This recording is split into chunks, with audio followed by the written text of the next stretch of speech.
Mic check 1 2. Mic check 1 2. Mic check 1 2. Mic check 1 2. Mic check 1 2. Mic check 1 2. Mic check.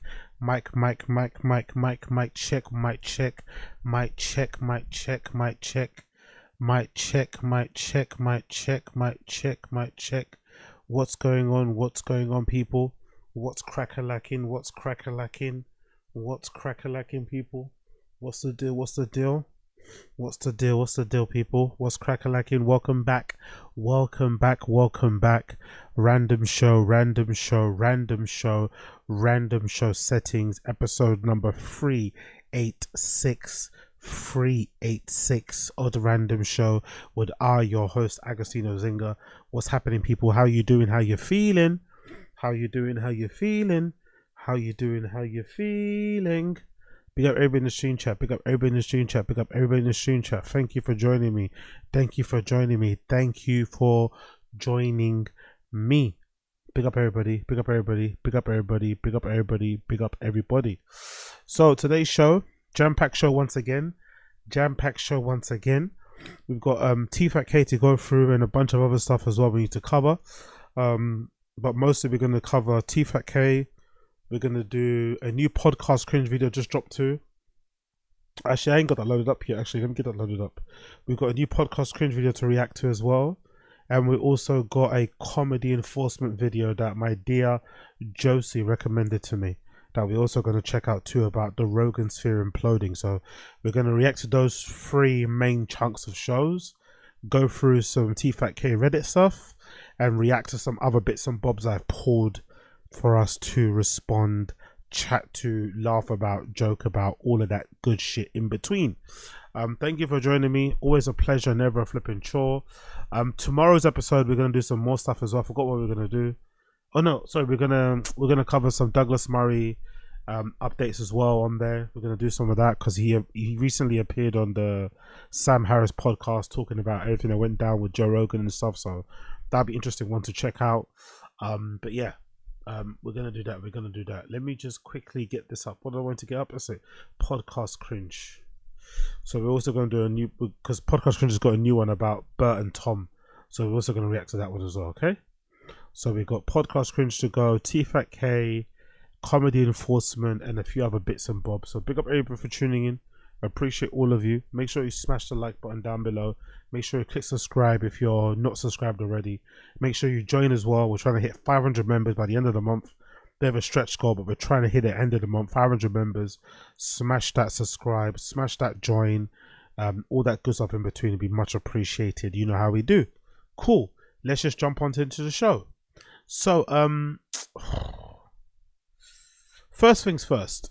Let's open it up. Let's open it up with the track. Yeah, let's open it up talking a little bit about this Kanye thing, right? Because I didn't really cover it in full, but let's just touch upon this because, you know, this Kanye situation's kind of been a bit mad. So I'm sure most of you guys already know by now, but Kanye released a song the other day called Cousins, featuring Dave Blunt. Which essentially is his way of announcing or admitting to people, or to himself maybe, that he was involved in some type of incestuous relationship with one of his cousins, who he speaks about quite often in his music. I think it's the same cousin that is borrowed a laptop or something. I forgot what it was, but he's always speaking about his cousin all the time. And he decided to bare his soul on this track and essentially admit that, you know, he was exposed to pornography and shit really early on along with his cousin, which is what led to them exploring their sexuality via these magazines and shit, which also some people are now hypothesizing might explain why Kanye is so overly sexual and kind of, you know, always talking about that sort of stuff, because he's been exposed to that stuff at a young age. Now, as like a major Ye apologist and fan, I have to be honest, when I first heard this stuff, my initial reaction was, I don't care. And I think after 24 to 48 hours after this dropped, I still don't care. I'm not going to lie, because I'm not too sure if this is even true. I'm not too sure if this is another ruse to kind of just get attention for himself. And even if it isn't, and it's all true and it's all legit, he's what? approaching his 50s, I think, Kanye, right? He's had a bout of mental issues. He's had issues with his friends, family, loads of things going on. At this point, if you're not willing to get the help that you need to kind of work through your problems, because I think now with all the amount of armchair psychologists that exist out there, everybody has been exposed to some form of therapy. Everybody knows what that looks like, what that sounds like. There's no excuse when you're someone like, yeah, you've got all the resources, all the time to do that. Go ahead and do it. I don't really understand what trying to say this to us in public or to the random people online, what's that going to do? Like, what are we going to do for him? How can we help him in this situation? And why should we help him in this situation? Shouldn't it be something that he does himself? Why is he requesting the crowd-sourced help to sort through this issue? I don't know. I don't really know what I'm meant to do with this information, you know? Like, I'm sorry this happened to you, but go and work on yourself, innit? Like, go and work on yourself. If you're not willing to work on yourself, then cool. But you can't complain and get annoyed when people don't really give a fuck, like me. So that was my initial reaction, right? Not giving a fuck. Then I listened to the track, and the track itself, right? The really sad, bittersweet thing about this is that the track itself is pretty good. It might be the most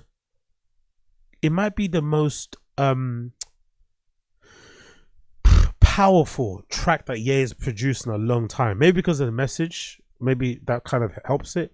But I feel like it's one of the only tracks that kind of stops you in your tracks, for lack of a better term. That's come from Ye in the last few years. He hasn't really done that a lot, I think, musically. He's kind of been just going through the motions. But I feel like this is one of the best tracks that he's kind of done, along with the video. I think it works really well in terms of kind of capturing the mood of what's going on there. This kind of lo-fi, compilation of all these different clips from all over the internet. I think it does a really good job of capturing what's going on. I think that Dave Blunt's croning also kind of adds to it. The chorus is a bit nuts. I'm not going to lie. The chorus is a bit nuts. Well, hold on. Let me just play it for you so you can hear it. Because I'm just waffling here.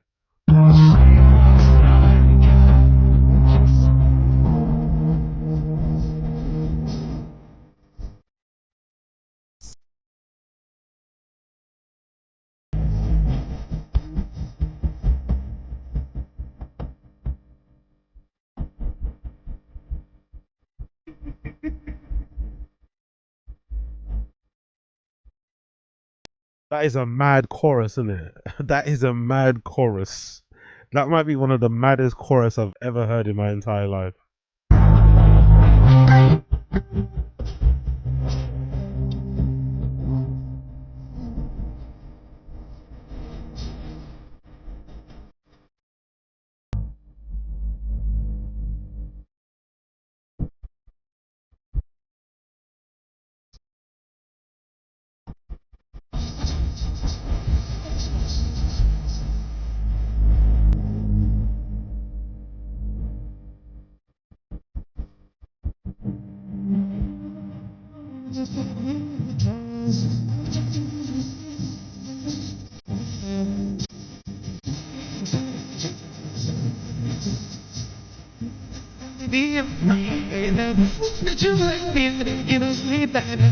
And I want all the children of me to the 10 months again.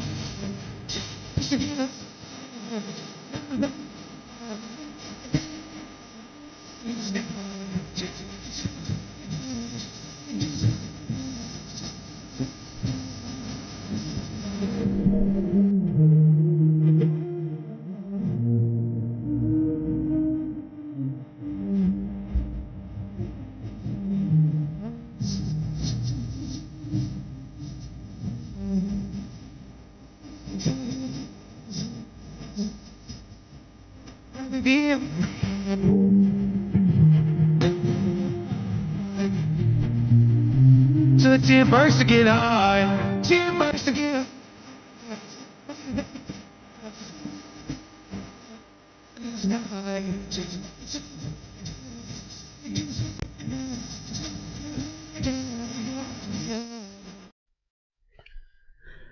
Like I said, weirdly enough, I think that's the best song that Kanye's put out in the last 5 years.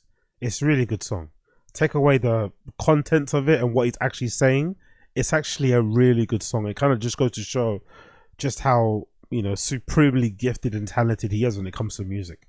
I think people have basically realized in the last few years, especially since the Yeezy Adidas thing has stopped, Yes, he's talented in art, or sorry, in like fashion and sneaker design, but where he really kind of separates himself from others is music. He's in a league of his own.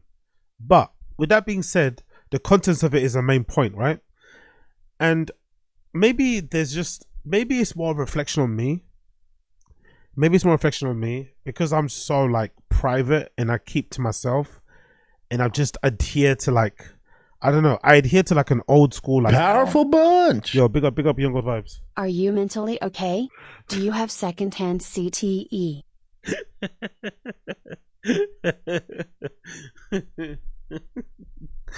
Big up Young God vibes. No comment on that one. You know what? I don't even know. No comment. I don't even know. Maybe I do have it. Who knows? I big up Young God vibes. I adhere to the philosophy of men just like keeping shit to themselves at some point, you know? Maybe because I'm not an oversharer like this. When I hear somebody like overly sharing the way Kanye does in an effort to like curry sympathy, favor, advice, it really just pissed me off. I'm not gonna lie. In the same way I get pissed off when people are like on social media, hi, can anyone recommend me some good places to go eat in Baltimore? It's like, bro, you're a man. Google it yourself. Why are you asking social media to recommend you restaurants to go eat? Do you know what I mean? Like, figure it out. Same with this sort of stuff. Like, okay, you were involved in some abuse, some damage was done to you. Like, do what everyone else does. Either bury it and get on with your life or go and seek help. But don't bring it to the internet. Like, why do I need to know this? Why are you trauma dumping this shit on me? Why should I be like exposed to this information? Why should I know that Kanye used to suck his cousin's dick between the ages of 8 and 16? Like, why should I know that? Or 14, however old it was. Like, why should we know this information?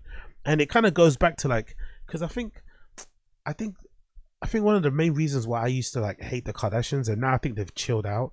But one of the reasons why I used to hate the Kardashians, not because I had some like philosophical reason of not liking the Kardashians and damage they're doing to women and all this sort of shit. I didn't care about that. One of the reasons why I used to fucking detest the Kardashians back in the day, it felt like they were omnipresent. It felt like you were forced to find out every intimate detail, every personal detail, every relationship update, failure, whatever, business, by force. There was a time, I don't know when it was, but there was a time, maybe when the Kardashians was like really popping and that show was at its peak. There was a time where you would find out about the Kardashians and what they were up to as a family by force, even if you didn't care about the show, even if you never watched it, even if you didn't care for the individuals, somewhere or the other they would fucking force feed you that information and you would know what the fuck is going on. And I feel like the same thing happens with Ye. Like, even when you don't want to pay attention, somehow he finds a way to kind of force himself in your algorithm, to force his way in your feed. And me personally, I'm a fan of him as an artist, as a creative. I love the fucking fashion, I love the music, I love the clothes, I love the sneakers. Please fucking relaunch Yeezy.com, please, so I can buy more garms for $20. But all of this stuff, I do not care. I really don't care. I have no sympathy, no empathy whatsoever. If you haven't seen your kids, go to the courts, sort that out. Go fucking communicate with your baby mom and Kim Kardashian. Try and mediate. Try and reach a fucking common ground so that you can see your children. Stop fucking blasting on social media. Like what do you want us to do? You're out here on social media insulting this woman and her family every 2 minutes. Of course they're not gonna let you see that. We see your kids. Like, work with them. Don't work with, like, don't ask us for help. What can we do for you? We can't do jack shit for you. So, like, I understand. I get the message. You know, he got something happen to him. Cool, whatever. This happens to people every single day. People deal with it in the ways they deal with it. They go seek help. They get over it if they can get away with it. But I don't understand why we have to know this. I really don't. I don't understand why we have to know this. And it just feels like another ruse, another attempt to, like, garner attention once again. Do you know what I mean? Just, like...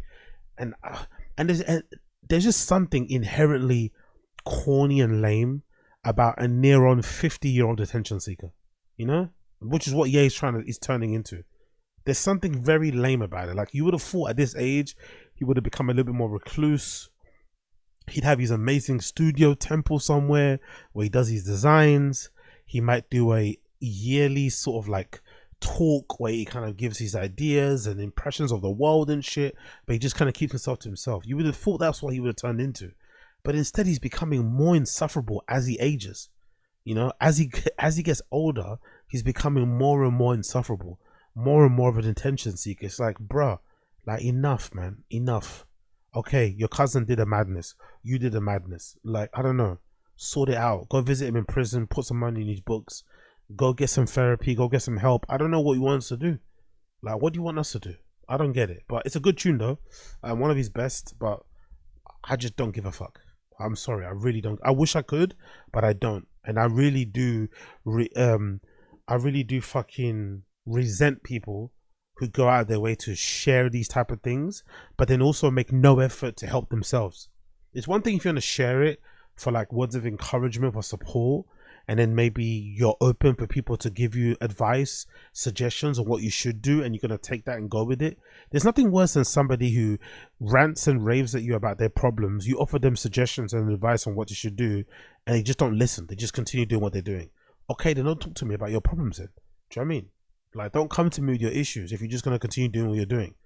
Like, that's not, like, what is this? We all have our own problems that we're going through. The last thing you need to know is, you know, is dealing with fucking Ye's childhood trauma. Like, honestly, I don't even know what trauma fucking means. I swear to God, I bury mine so deep, I don't even know what that fucking means. Like, childhood trauma is almost like a luxury. I mean, only when you're rich and famous, you got a chance to kind of address it and kind of look into it, and kind of, most of us just have to get on with it and figure it out later on, or try and make do with whatever we kind of given. This motherfucker's out here got all the resources in the world and won't take won't take anything to just take the time away to just get the help that he needs. He won't take it. Instead, he's trying to Powerful bunch. You know, get sympathy over social media. I hate it. That new Kanye F Buddha hit. He gonna recoup that 6 million faster F. I won't be watching, man. I won't be watching. And also, I don't care about the whole like porn thing either. I don't care about this whole, that's why he's over sexualized. Who knows? We don't even know if all this is true. Who knows? I don't care. Whatever. Let's move on for that one. Moving on, it is good to see that they're together though. So I don't know where she went, but essentially this is a pic that Ye posts on his social media. It says fit pic. It features him and Bianca Censori. I saw a recent post that said they were gallivanting around Spain, specifically Mallorca. So I guess she might have taken a mental health break, which is fucking hilarious, by the way. Your wife taking a mental health break away from you to kind of clear her head because you're too much is fucking something.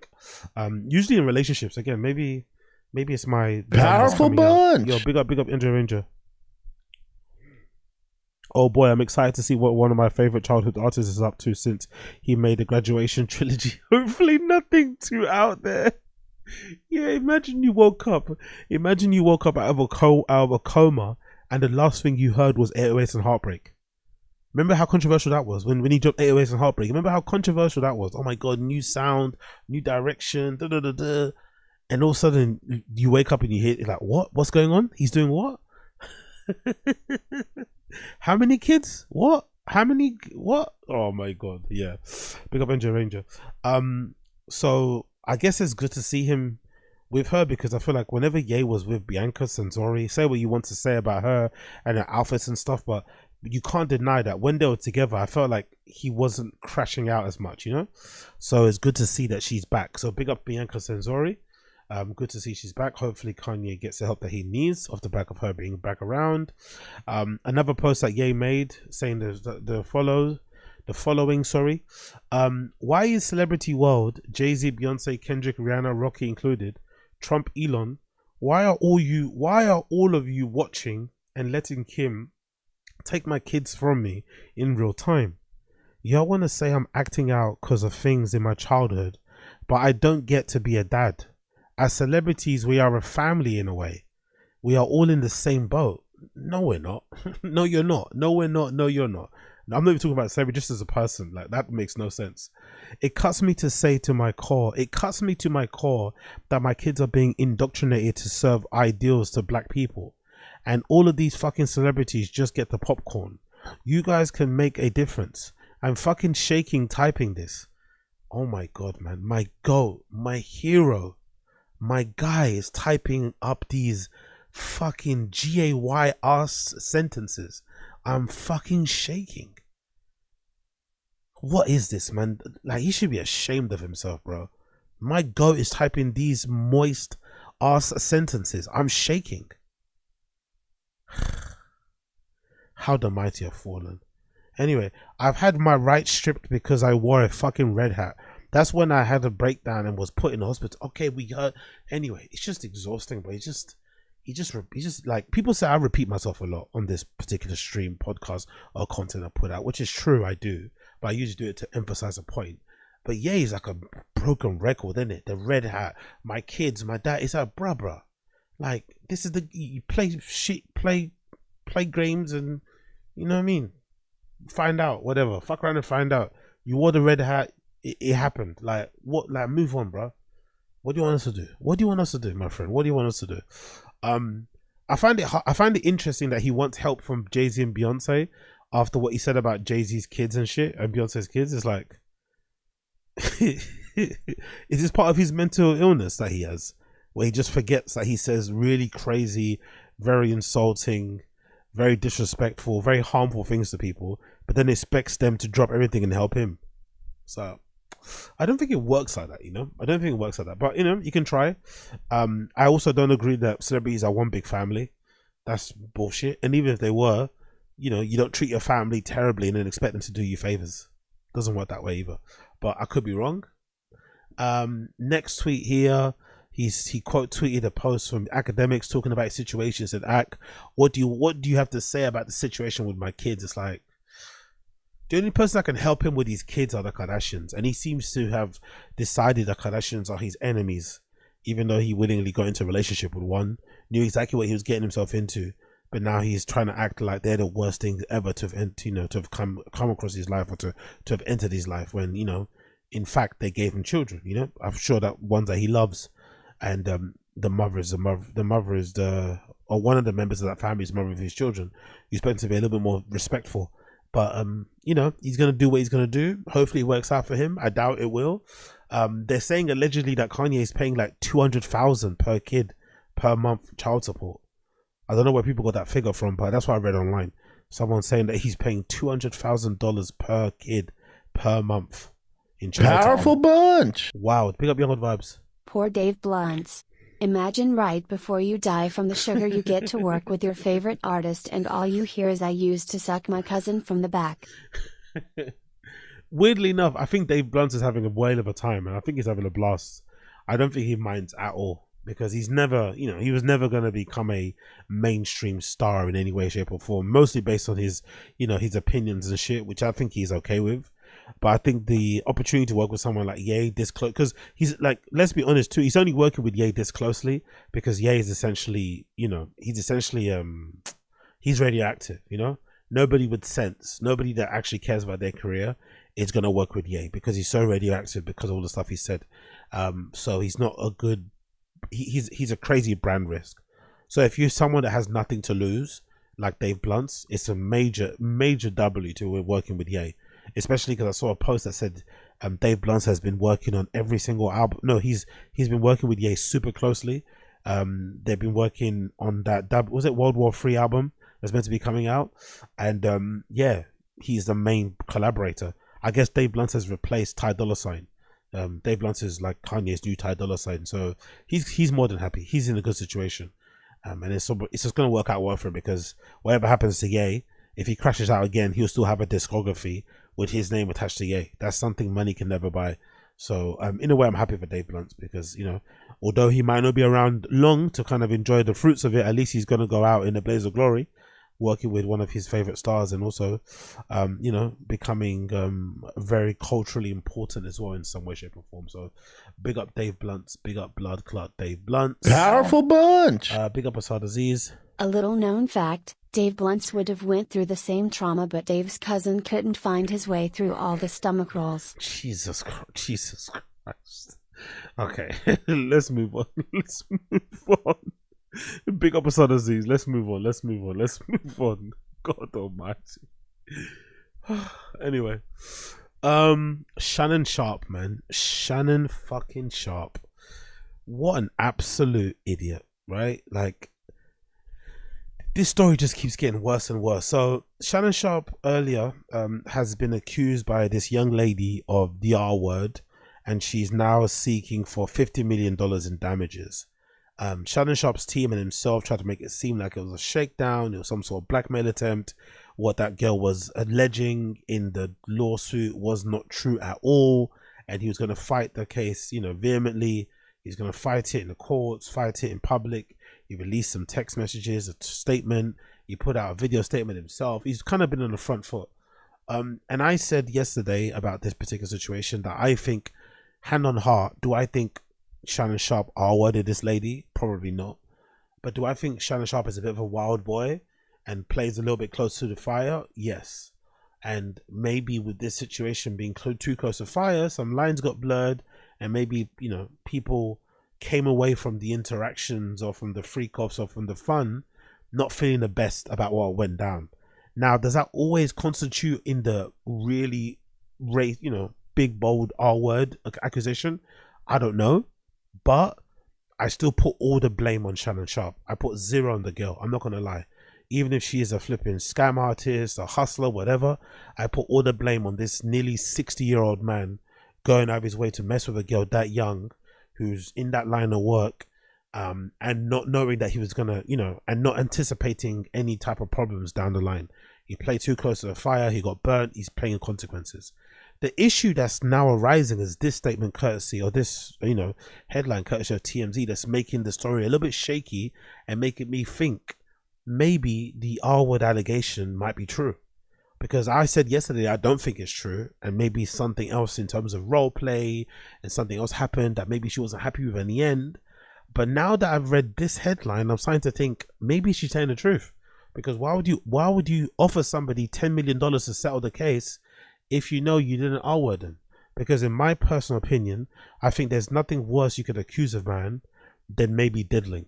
Maybe diddling. I think even diddling in this day and age, there's a way that you could probably get, it sounds wild to say, but I think there's a way you could probably come back from diddling allegations. But I don't think anyone's ever going to look at you the same way if you settled out of court on a rape allegation. It's just not going to work that way, in my opinion anyway. That is something that I'll be willing to lose everything over to defend myself and clear my name. I'm not settling out of court for none of that shit. So the fact that he was offering this lady $10 million makes me think maybe she's telling the truth. Maybe it's not all lies. Maybe she's telling the truth and Shannon did do a madness. Crazy. Let's read the article. Coach at TMZ. Shannon's attorney just revealed that the Pro Football Hall of Famer made an offer to his grape accuser of at least $10 million to close out the case before it went public.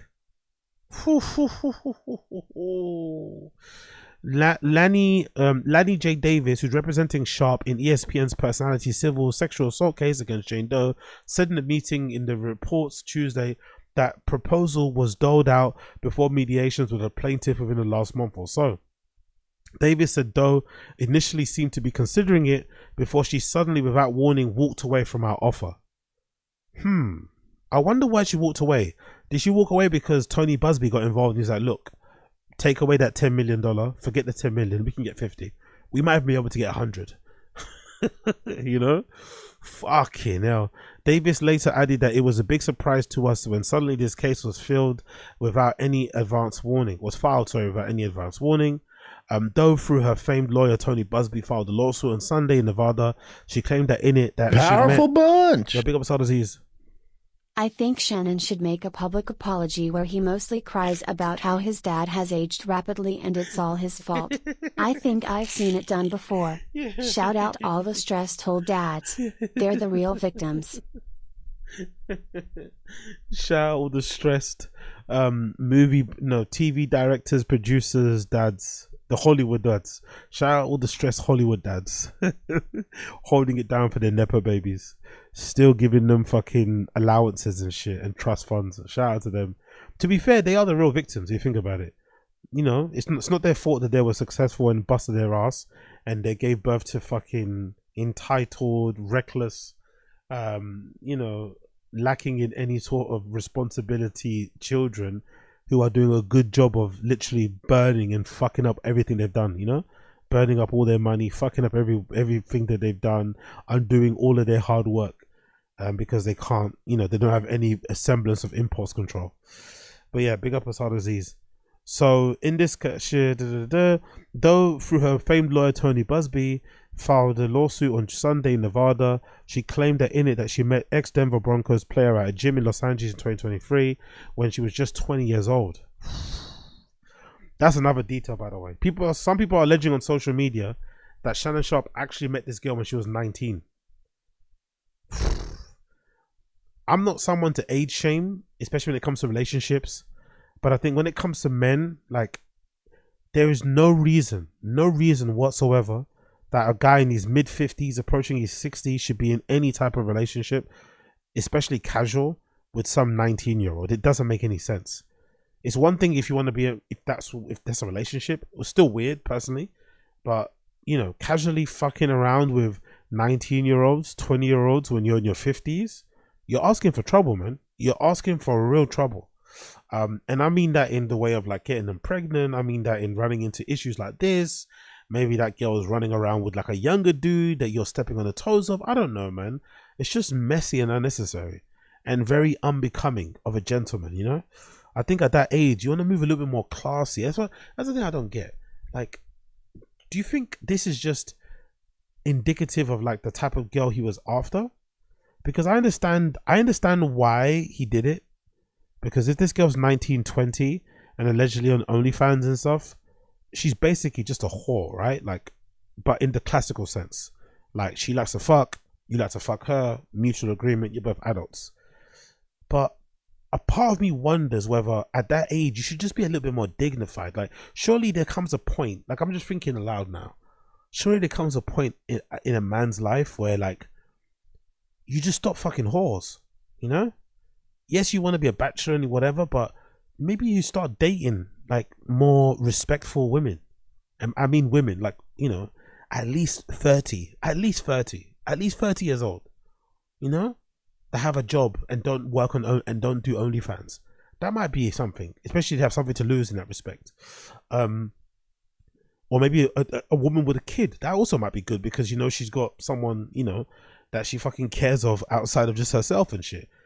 But I don't know, man. This situation is just mad. Like, it's just mad. It really is mad. Because you'd think someone like him would be moving a lot smoother. But I guess maybe that's not always easiest, isn't it? When you got young 20-year-olds throwing their snatch at you in the DMs. According to a suit in late 2024, after she tried to break... bunch. Yo, big up, NJ Ranger. He could be smashing miles and hot aunties, but nah. Exactly. That's the thing. Like, I don't know if we're like, I was thinking that to be honest, I don't know if we're being fair though. Let's be fair though. Let's be fair. And let's all speak plainly and honestly.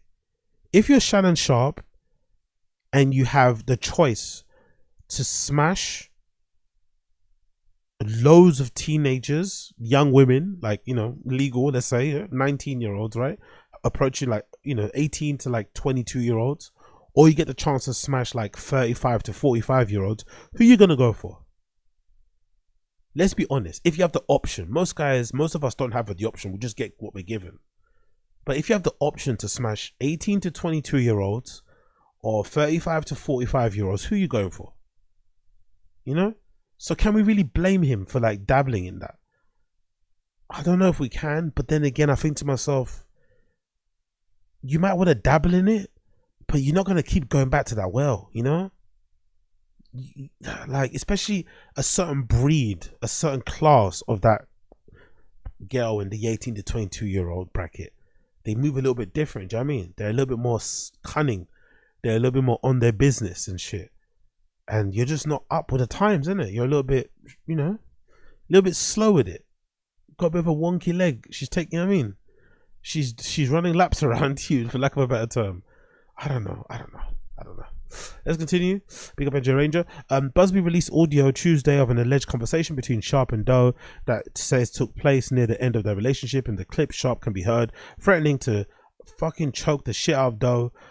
Davis acknowledges the audio in the meeting in the media members on Tuesday and stated that the client spoke in the heat of the moment and did not literally mean the words. Excuse me? Let's hear it. I want to hear what he said here. What did he say? Like,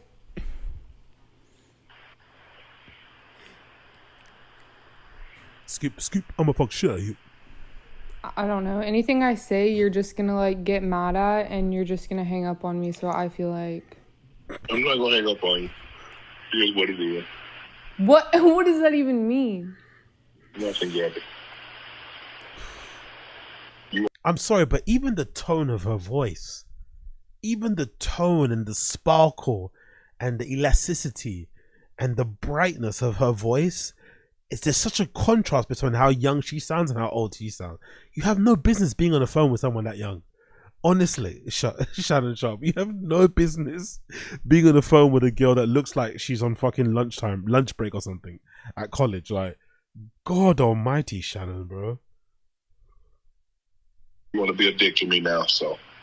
I don't want to be. Don't manipulate me. Oh, Lord have mercy. If you say that one more time, I'm going to fucking choke the shit out of you when I see you.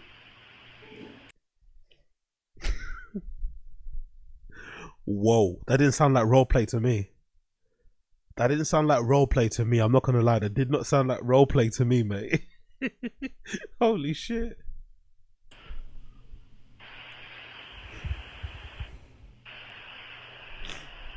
Thank you. Okay.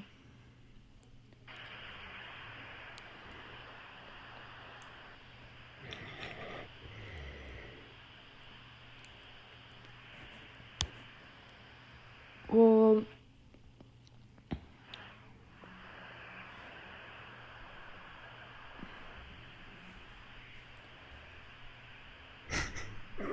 I don't. You know what? Well, I don't want to be choked. Yes, you do. You just know he's walking around his fucking apartment somewhere in some fucking Under Armour shorts, just topless, just pissed, pacing up and down the room. Just pacing up and down the room. Fucking hell, Shannon Sharpe, man. I don't know. So just to go back to this headline, I got to revise my position, man. I got to revise my position. Shannon Sharpe knows the media. He knows the press. He knows how social media works. He's been involved in loads of cancellation attempts already in his short time in media, or especially, you know, in terms of him blowing up. I know he's been around for a while. He knows what it means when you try and settle. So the fact that he was trying to settle is making me believe that maybe this girl's telling the truth, man. Maybe this isn't a shakedown. Maybe he did R-word her. I'm starting to believe it now. I'm getting close to believing it. I didn't before, but the fact that he offered this lady 10 million to settle out of court, I don't know. Especially when you hear the news that Shannon was meant to sign some $100 million deal soon. He's meant to sign some really big deal. I'm not sure if it was ESPN or somebody, but there was a rumor. Not the rumor that he was about to buy ESPN, but there's a rumor that he was going to sign a really big media deal, and you know, it valued him at a high amount, 100 million plus. If that's me, and I know that type of money is on the line, even if this allegation takes that case, even if this allegation takes that offer away from the table, knowing that his legacy is at stake, all the hard work he's put in is at stake, there's no way I'm offering or willing to settle out of court. I'm going and I'm fighting this to the bitter end.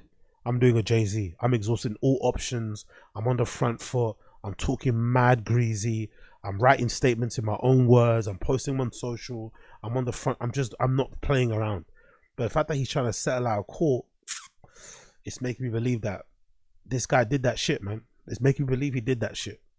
And it's unfortunate because, you know, you work all that way. You work so hard to kind of get yourself in that type of position, and then you fumble it because you have no impulse control, and because maybe deep down you're a bit of a monster anyway. Who knows? Maybe this is just, you know, one of those type of things where suddenly those habits that you never kind of got under some level of control are now coming to bite you in the ass. Who knows? Because it's weird to think that someone could just wake up in their 50s and decide to be on the R word, isn't it? It's kind of wild if you think about it. So maybe there was evidence, you know, there's been patterns of this in the past, but people kind of let you, you know, you kind of got away with it because people tried to, you know, didn't want to revisit the past and shit. And then you repeat the mistake again. So, you know, he only has himself to blame. he only has himself to blame, in my personal opinion. But then Shannon Sharpe did put out a statement courtesy of his social media page, Twitter specifically. I think he put on his Instagram as well, I'm assuming, talking about what happened and essentially trying to reassure the fans that he's doing everything in his power to fight against this. So this is Shannon Sharpe's statement regarding the allegations and shit. To my family, friends, supporters, and colleagues, I want to speak to you directly and from the heart. This is a shakedown. I'm going to be open, transparent, and defend myself because this isn't right. This is all being orchestrated by Tony Busby, who is... It's Tony Busby's fault. I don't think so, man. Tony Busby didn't make you all with that girl, bro. Targeted Jay-Z. Tony Busby targets black... Jay-Z's like, don't get me involved in your shit. Jay-Z's like, look, I'm not part of your shit. Do not get me involved. Men, and I believe he's going to release a 30-second clip of a sex tape that tries to make me look guilty and play into every stereotype you could possibly imagine. What, that you got a big dick? What's the stereotype? I've never been able to look at Kevin Hart the same. Remember when Kevin Hart's sex tape leaked? Do you remember that one? Kevin Hart's sex tape when he was smashing one of those... I forgot where it was. Was it Las Vegas? Where Kevin Hart was wilding, he was smashing some chick in Las Vegas, and I can't look at him the same way. Imagine if the Shannon Sharpe tape drops and you just see him going crazy, hanging from the fucking top of a roof or something. You know what I mean? Like, just can you imagine if you see Shannon Sharpe just going wild style, just throwing this girl up in the air, catching her with his dick or something? Do you know what I mean? Like, just throwing up again, catching her with his dick. It's gonna scar a lot of people. Like, it's gonna scar a lot of people. That video should actually be 10 minutes or so. Hey, Tony, instead of releasing your... Is he bragging? That video should be 10 minutes, not 30 seconds. Is he bragging? Edit, put the whole video out. I don't have it, or I would myself. You know what happened, and you're trying to manipulate the media. The encounter in question took place during the day at her invitation, and now that appears to be a deliberate setup. Coordinated by Gabby, also known as Carly on OnlyFans. Gabby, also known as Carly on OnlyFans.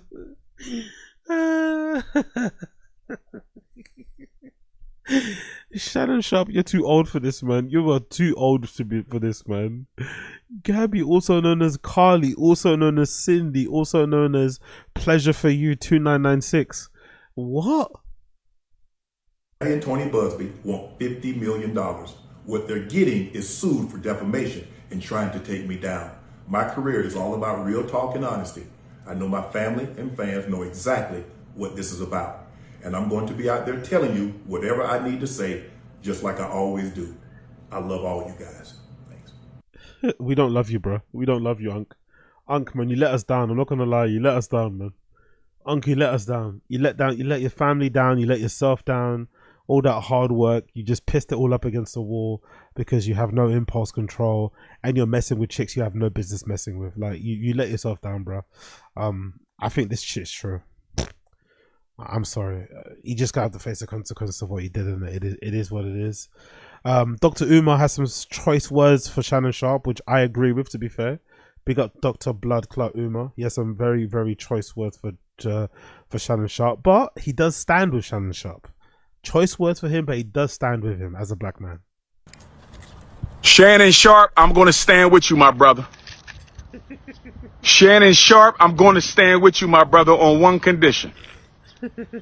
I'm getting text messages from all over the African universe telling me that Shannon Sharpe was accused of the unspeakable. I'm getting text messages telling me that Shannon Sharpe was accused of the unspeakable. I'm going to stand with my uncle Shannon Sharpe. I'm going to stand with my uncle Shannon Sharpe. I'm going to stand with Uncle Shay Shay on one condition. Uncle Shay Shay. No more snow bunnies after this scandal. He's right. He's right. Shannon can't handle them, man. Shannon can't handle them. He's out here fucking moaning Michelle into cameras. He's getting fucking hustled by them. He can't handle these white girls, man. Just leave them. Leave the white girls for others. You can't handle them, bro. If you cannot promise me that you will never seek the company of another snow bunny, I cannot stand with you. Uncle Shay Shay. Uncle Shay Shay. I'm standing with you, Unc. I think it's a scam. By the way, like, usually, right, just speaking openly, right, usually, speaking openly, when guys like Shannon Sharpe, no, when guys, usually, when black guys especially, have a tendency to always like date white girls, from my experience, it's usually because they kind of fetishize them and they're kind of easier to smash, right? Usually, that's what usually happens. But in Shannon Sharpe's case, he is objectively like a good looking dude. He's very fit and strong and good looking and shit. You'd imagine a lot of black women would be into him. So I wonder why he doesn't. Like Anjay said, like smash down like hot aunties. There must be a gaggle of them out there in the States who would be more than happy to spend an evening with fucking Shannon Sharpe. They're not even looking to get him, you know, to get him to settle down and shit. They just want him to fucking blow their backs out. Yeah, big up. Finally, thank God someone reasonable spoke up about this. Forget Jay-Z, we need Dr. Umar on every case. Shout out to the Black Pan-African universe. Thank you, good doctor. I am currently burning sage as this clip plays. Powerful bunch. Not no more, grapes emoji, though right doc? Sisters only, huh?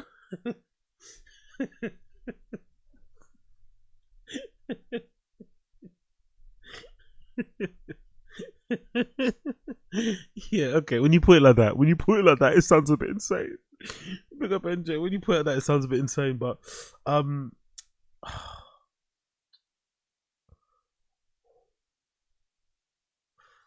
you guys get what I mean, innit? When I say this, right? Like, I don't mean to say like powerful bunch. Yeah, big up Young God Vibes. Uncle Shay Shay out there role playing as the Green Mile.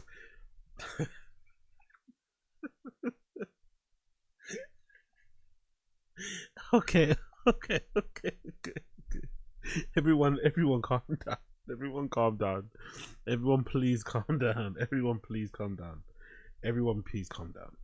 Now, pick up your good vibes. Everyone please calm down, please. I beg of you.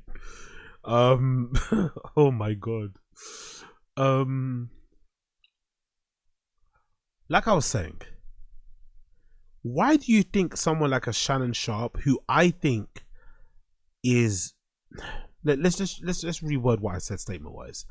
I would imagine Shannon Sharpe probably gets a lot of female attention from all different types of women of all different races, right? But I also think, specifically when it comes to black women, there are a bunch that would love to fuck him, love it. Obviously some of them would love to be in a relationship, but I'm sure there are a lot that are into him or have been into him since he was a kid, since he was coming up playing football and shit. So I find it interesting how he seems to not be into them and specifically goes for very young, very white women. That's the only thing I'm kind of, because usually when it comes to guys that look like Shannon Sharpe or in that kind of field, they usually tend to go the snow bunny route because maybe the girls from their own race don't really show them no love. Maybe they're not getting the attention that they kind of need back home, so they kind of play away from the field, you know, play away from home type of thing.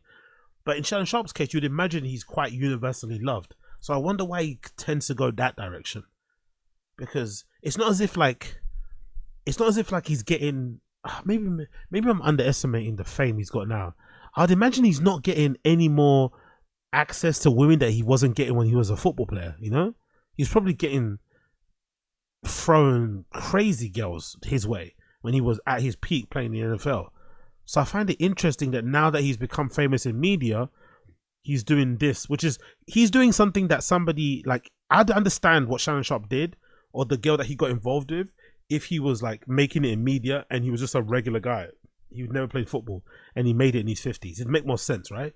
Oh my god, he's made it, he's famous in his 50s, he's single, so he's just beating everything that comes his way, especially the young things, because he's never had access to them.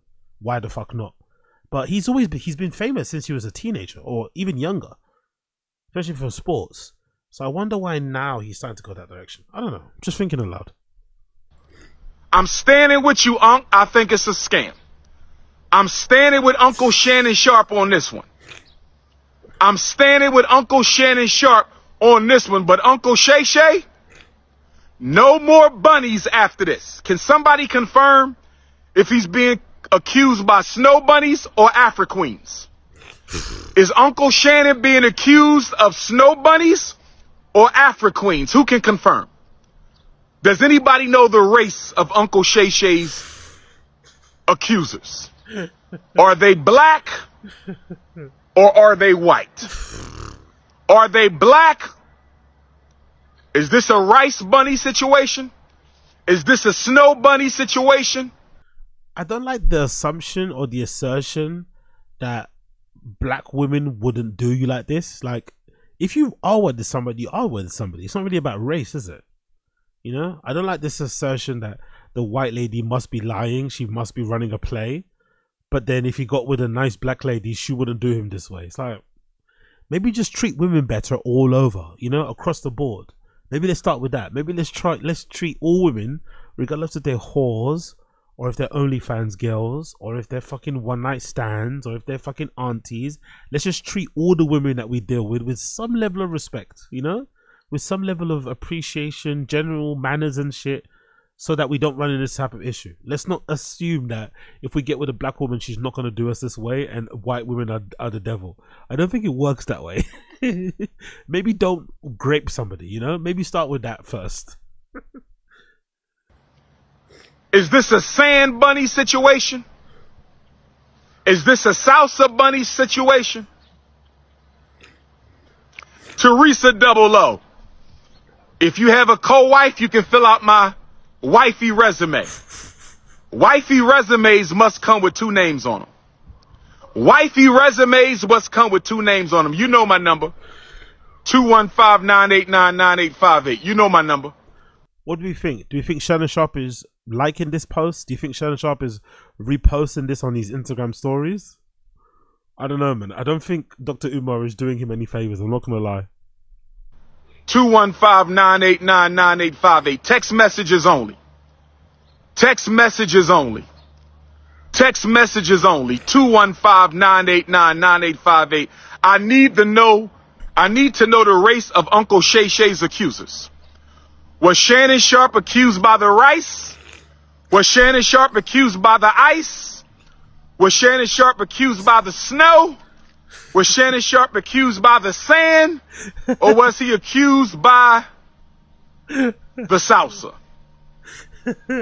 I'm standing with Uncle Shannon because I don't like when salsa bunnies is fucking crazy. What's a salsa bunny? Is that like a bad bitch with like salsa on top of it? black men get taken down. I gotta stand by him. Yes, he's a lifetime snow bunny hopper. Yes, he's a lifetime snow bunny hopper, but that's my brother. Uncle Shannon Sharpe is my brother. I'm standing with Uncle Shannon Sharpe until the facts prove otherwise. I'm standing with Uncle Shannon Sharpe until the facts prove otherwise. Let's see what happens, isn't it? Let's see what happens. It's not looking good, though. It's not looking good. Big up Dr. Umar. He's got some very interesting opinions there. Moving on. This is an interesting post. Big up this person. Monique told ya, Unc. This is a very interesting post. This is from an interview, a recent interview. I guess not recent, but an interview that Shannon Sharpe did with Monique last year, where she warned him about messing with these young girls, and he didn't listen, and now he's listening. But it's too late. Come on, they talk to us. How this dating thing? Because it's Mo is different now than when you and I. It's different, baby. I'm grateful I'm not 56 and trying. Are you trying? Big up Monique. Let's rewind that one more time. Let's big up Monique. Sometimes you need friends that can speak to you like this in a plain way, in a straight way, in an upfront way. Big up Monique. One more time. Come on. They talk to us. How this dating thing? Because it's Mo is different now than when you and I. It's different, baby. I'm grateful I'm not 56 and trying. You trying to say that? What you trying to say? Mo? I'm You looking right at you. I know I'm you looking at me. I ain't backing down. You better take your old ass and get somebody to love you. Damn, Mo. Now I'm looking right at y'all. Let me tell y'all what Shannon needs. Let me live my Let me life. tell you what my baby needs. He need him an old fat gal who can bake good cakes, make some smothered turkey wings, who gonna rub his feet at the nighttime, okay, and gonna have a sip of his cognac to make him feel better about himself when he come home at night. That's what Shannon needs. You don't need no 26-year-old girl. You don't need no 36-year-old girl. I do. This is your auntie talking to you. Take your. And imagine, Monique was saying 26 to 36. Little did she know that Shannon Sharpe was out here piping down 19-year-olds, 20-year-olds. Imagine. She was saying 26 to 36. And even that's too young. She was saying, look, you're 50. 26 to 36 is crazy. You need a woman your age or maybe a year younger or something. But little did she know he was messing with 19 to 20-year-olds. Like, Shannon Sharpe is just wild. Like, it really is fucking crazy. It's like, bruh, when were you gonna retire, man? Like, hang it up. Your ass and get you an old bitch out there that can love you old.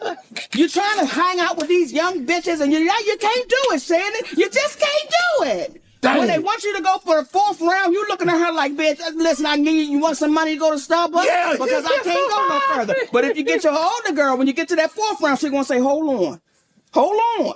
Let me go get you some eggs and cheese and some toast with apple butter, because that's going to get your energy back up. I'm talking right to you. Shit. So he thought I was going to be scared. Yes, I'm talking. And I know an old gal, she'd be good to you. Her name is Elladora. Now, when you know somebody named Elladora, she's old school. Mm-hmm. Now, Miss Elladora told me to tell you. She said, I think he like red velvet. Oh, I do. I say, Miss Elladora, if he do like that, she said, you let him know I got something for him. Yeah, I like and she don't have no teeth. Come on, pick your glass up and clack it for me. Come on now. These young gals will bite you. Okay? She was speaking nothing but facts. Big up fucking Monique, man. She tried to warn Shannon Sharpe. She tried to tell him he wouldn't want to listen. And unfortunately, as I've learned myself in life, sometimes if you don't want to learn it the normal soft way, you're going to feel. You must fucking feel. If you're not going to learn, you must fucking feel. And Shannon's going to feel this reputational wise. He's going to feel it in his pocket. Maybe career prospects. He's going to feel it. And he's hopefully will learn his lesson after this is all said and done. But he didn't need to go this far. It didn't need to go this far. I don't believe in having to learn crazy, like having to have your hand burnt to know that you shouldn't put your fucking hand on the stove. You shouldn't have to do that. But some people, it's the only way that they learn. So it is what it is, I guess. And then to make matters worse, this is the girl. Now, just to speak plainly, you know, she looks like Pokimane. She looks like Pokimane. She looks like Pokimane.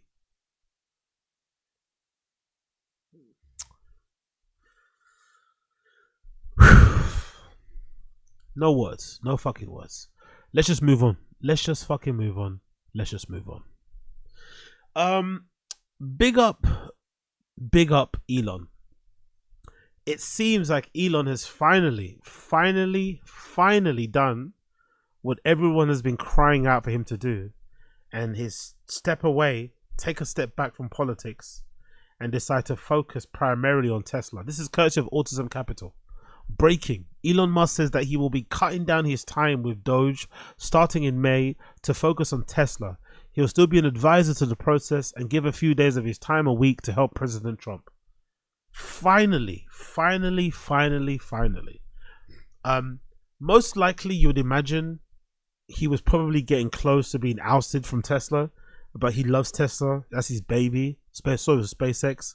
He doesn't want to lose the position that he has there and the involvement he has in those companies.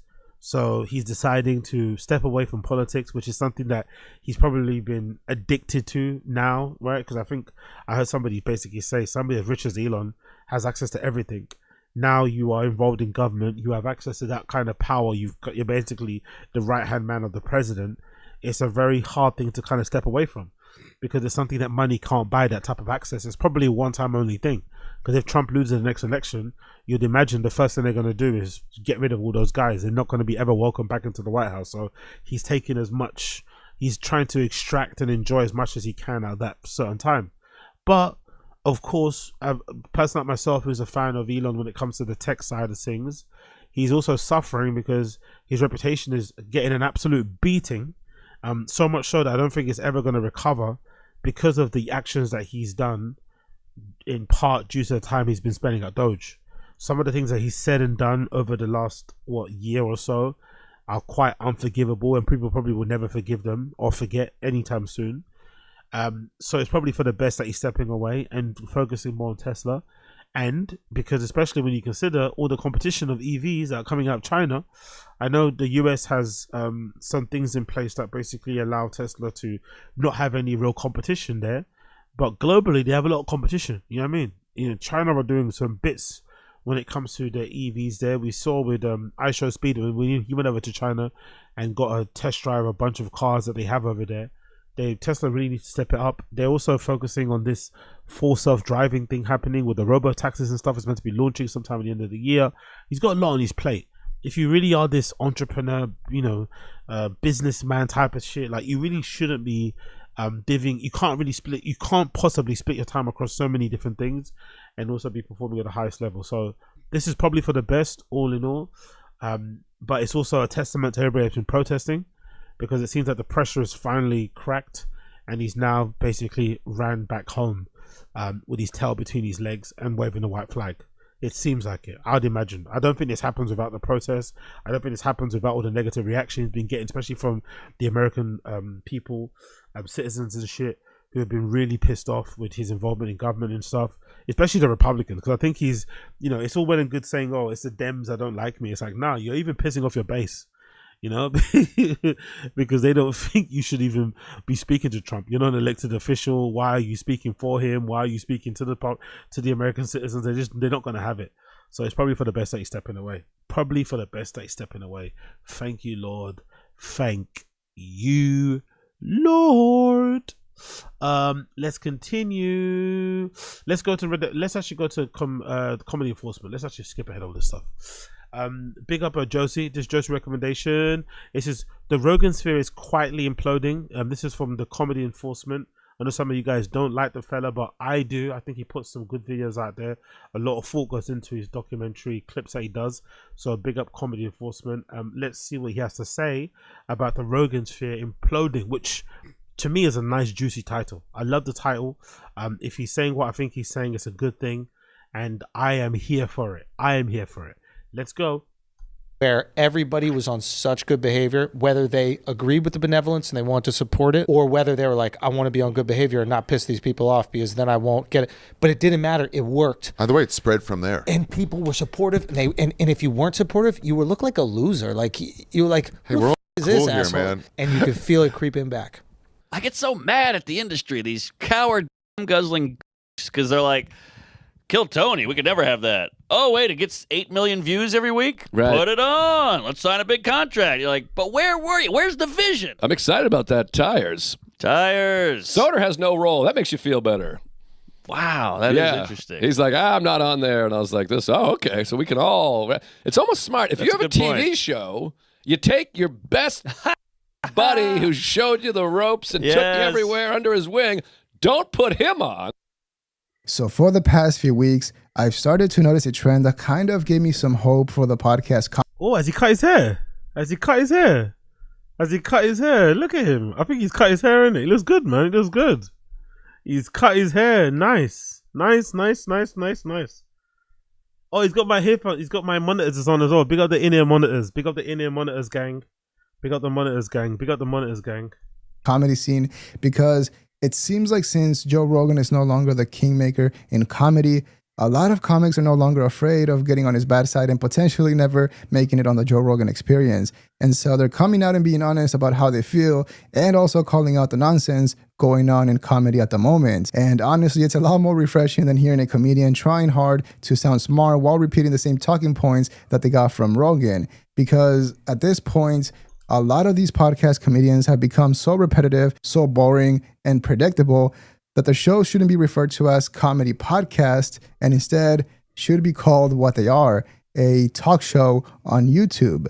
And so in this video, we'll be going over how different comedians are handling the collapse of Joe's influence over the comedy scene and how some of those comedians who got way too big are now really following in Joe Rogan's footsteps when it comes to paying it forward and trying to help out as many comedians as possible, especially those who helped them in the beginning. And what makes this really interesting is that we have two different perspectives. On the one hand, we have comedians who are calling things out and are not really complaining or blaming cancel culture or the haters. And on the other, we have comics who have basically made it. They got all the money and all the success a comedian could ever wish for, but they still want to be seen as greater or more important than they actually are. So let's get started.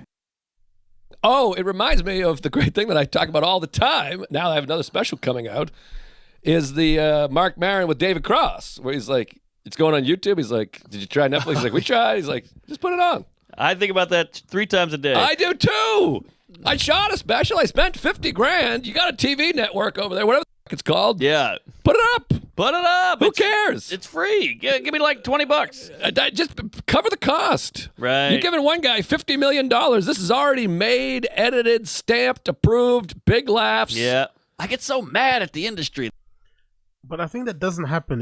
I understand why they're frustrated. So essentially they're saying that why don't Netflix and some of these streaming platforms just buy these specials from these comedians, especially when they go out their way to produce the whole entire thing and just give it to them in already, in a box with a bow on it. I think a lot of the reason why they don't do it is because the person that's usually, I don't know what their role is, but the person that's in charge, like let's say the program director at that particular time, they want some wins. Having worked in the corporate world, I'm sure some of you guys on Stream Chat can attest to this. They want their legacy to be full of wins, right? Or to be full of maybe they opened this division, they introduced this new service, they brought on this new client, they secured this deal, blah, blah, blah.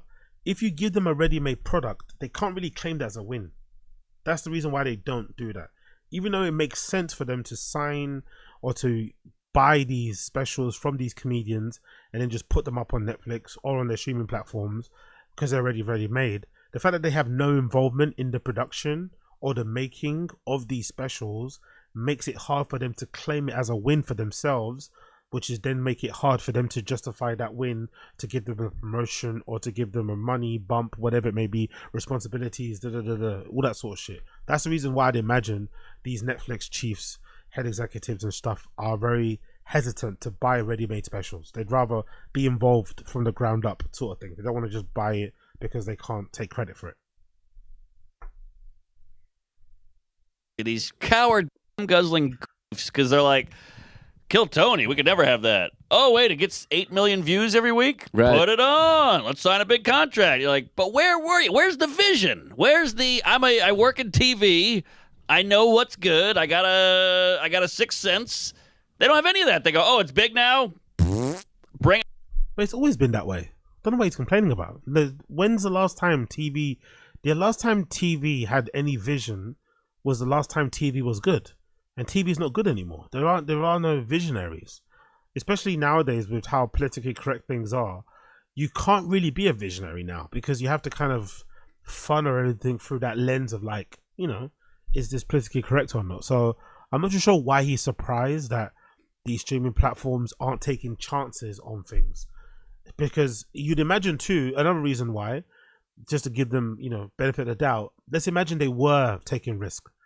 They used to take risk, but these motherfuckers spent all the money and produced terrible shit. Like somebody at Netflix took a risk on, somebody at a production company took a risk on Bert Kreischer's movie proposal, and probably had a vision of what it'd look like, what it'd end up sounding like, looking like. Probably took into account his celebrity, his notoriety, his virality, all this sort of shit. And look what the movie turned out to be. Absolute dog shit.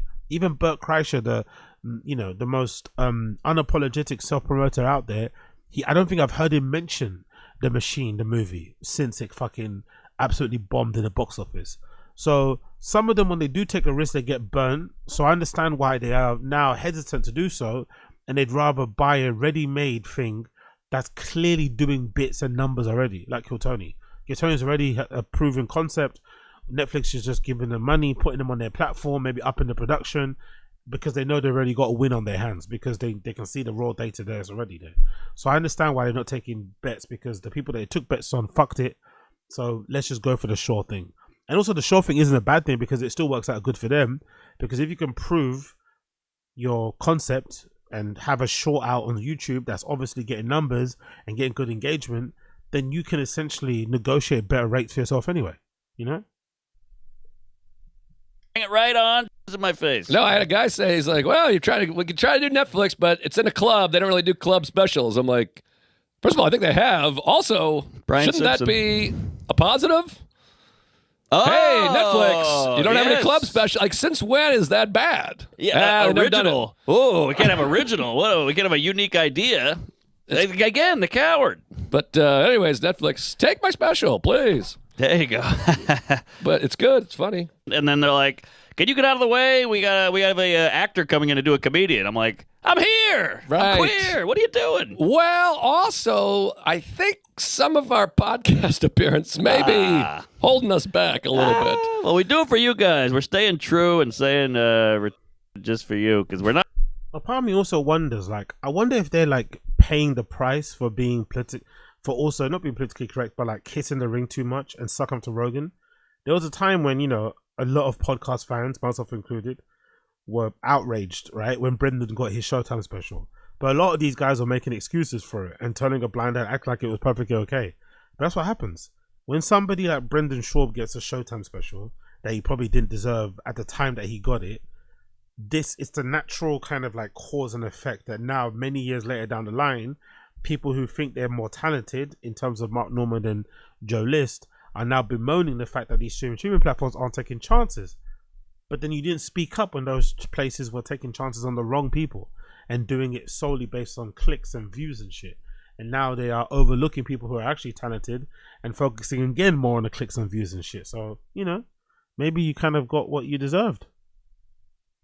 We're losing acting roles. We've done a couple of voices here or there that may have scared people away. By the way, I just made a trailer for my movie, and I put a quote from a certain comedian that I love, and then they wrote back, and they're like, "Get that quote out of here. We're not going to sell this movie." What? Yeah, because it was like, I love this movie. I'm assuming he's talking about Louis C.K. because Joe List and Louis C.K. are very close. I think Louis C.K. takes him on the road all the time.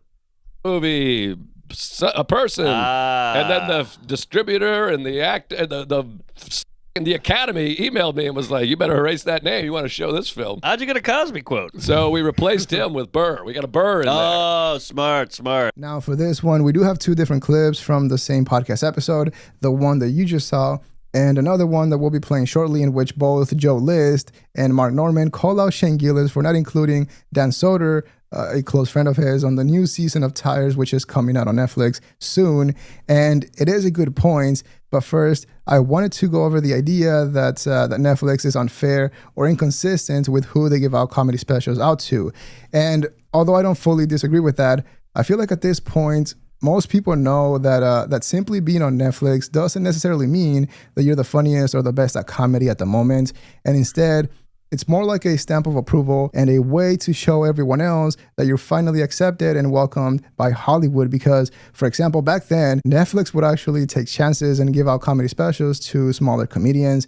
And a lot of them have continued to do Netflix specials ever since, like every other year. But then when it comes to comedians like Ari Shaffir, he did have a comedy special on Netflix, but never got another one until this year. And also, Tony Hinchcliffe did have a comedy special on Netflix, which apparently did so bad that it's been completely deleted from the entire internet. It's impossible to find, and if you look at the ratings, well, it does make sense.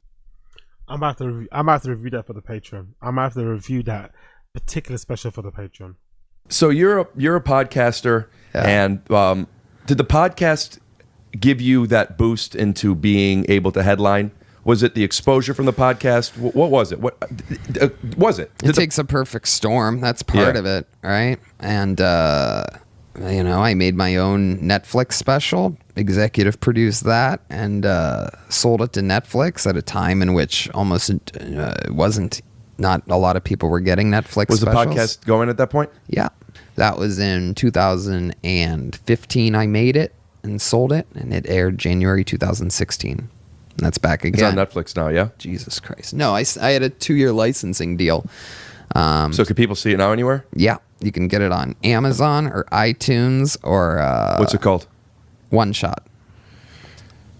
It's all my first jokes. All the first material that I wrote. Your first material. Yeah, my first special. Which was 3 years after you made it. And also, Andrew's shows was basically rejected by everyone, including Amazon Prime. And so the fact that they all have comedy specials... Including Amazon Prime. That's a diss. Why does that sound like a diss? Big up comedy enforcement. Even Amazon Prime Video said no. shows on Netflix now is very interesting because Kill Tony recently had their first episode stream on Netflix. Apparently it's one of 3 that will be on there on top of a comedy special that he landed as part of a deal, which is absolutely insane. But when it comes to the Kill Tony episode, it was a complete flop for Netflix standards. I mean, it was almost as bad as Joe's comedy special. And to me... Really? Shit. That is really bad, bro. Kill Tony got a 4.9. And Rogan's special that was horrendous got a 4.4. And that's 4.9 with like a bunch of people, right? Like all of the headliners, potluck people. Fucking hell, Kill Tony. Me, it felt like the most regular Kill Tony episode, but worse. I mean, everyone was tense. Joe Rogan and Tom Segura added absolutely nothing to the show, and it was mainly Shane and Kyle carrying the whole thing. In my opinion, it was bad. I mean, it would be like if Joe Rogan straight up uploaded an episode of his podcast on Netflix, and the only difference was the high quality 4K cameras that they used, which I would argue for Kill Tony is a little bit distracting. Now, of course, there were some... By the way, I don't get that. I heard a lot of people in the Reddit say the same thing. Oh, the quality of the show is too high. It's too polished. That doesn't make sense. Is it funny or not? Like, stop making excuses. Like, is it good or is it not good? And people are nitpicking about production and, you know, now suddenly everybody's a fucking, you know, director or cinematographer and shit. I don't think it did poorly because it was shot on amazing cameras. It did poorly because it's probably not funny.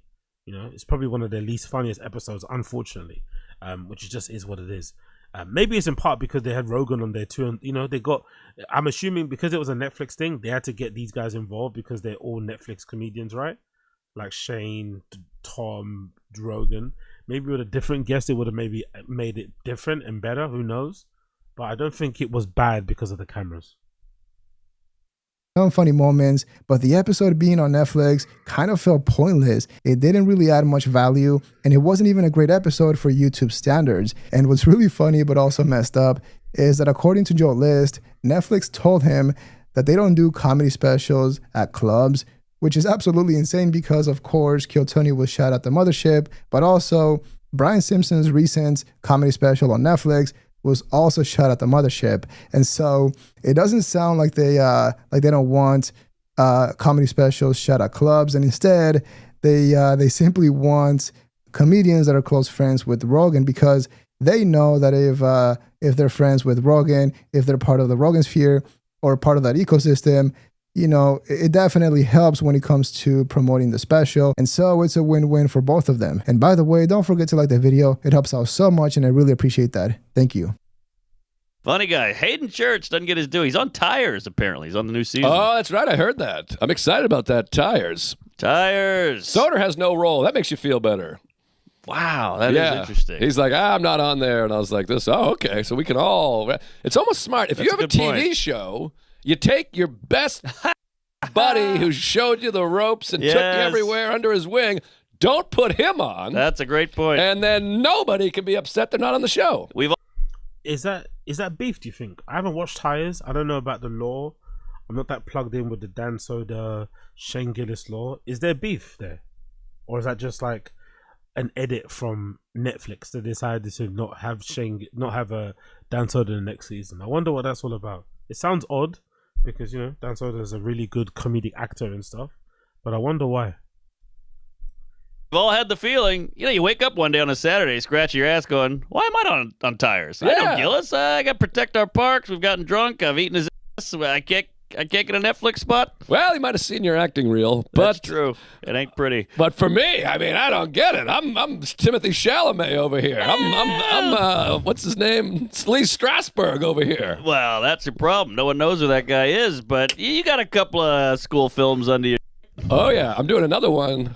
I keep committing because I want to be an actor, Jerry. Yes, thespian. So people, they go, hey, I wrote a short film. I got a budget of $8, and I wrote a script. If you have a full script, you send it to me. I'm in. Yeah. And then I commit, and then I reread the script, and I'm like, oh, boy. This is a real clunker. I'm not saying any movie in particular. Luckily, I'm in like 3, so everyone can think it's the other person. Sure. I'm thinking 4th of July. Was that the one? Yeah, well, that one we could have done a second draft, probably. What can you do? Well, they're shooting this movie at the Cellar. And look, to be completely honest, I'm not too familiar with Shane's and Dan's friendship or relationship going way back. But from what I saw and going off of Joe's comments, it sounds like he's talking about how Dan back then was the one who brought on Shane Gillis onto the bonfire for the first time, and then Shane became a regular. And since back then he was pretty new in stand-up comedy, it obviously helped him out a lot. And I don't think they're coming from a bad place, and instead I feel like they're simply saying what everyone else in their circle has been saying or thinking, because I feel like it is a pretty big deal. It's not like how back then Bert Kreischer didn't really include any comedians on his movie, because back then everyone kind of knew what was going to happen with that movie. But in this case, when it comes to Tires, because it has been proven to work and it is Shane Gillis, I mean, he has been blowing up and everyone likes him, I feel like that would have been a great opportunity for a comedian to advance their career. But also, I am curious to see what you guys think, because it might not be a big deal, since technically Shane was never that guy. He would never preach being that guy that would help everyone out and cared about other comedians, even if he does behind the scenes. But when it comes to Andrew Schultz or Tony, it is a little bit different. And also, I did notice something similar with the Kill Tony episode, because at the end it says created by Tony, but no mention of Red Band, which I thought was really odd. But also, on top of that, having Tom Segura and Joe Rogan on the episode again was absolutely useless. It was pointless. Fucking hell, Red Band, man. Brutal, innit? And these things matter. You know they matter. These things matter. Credits matter, especially in Hollywood. Especially just, reputation, ego-wise, whatever.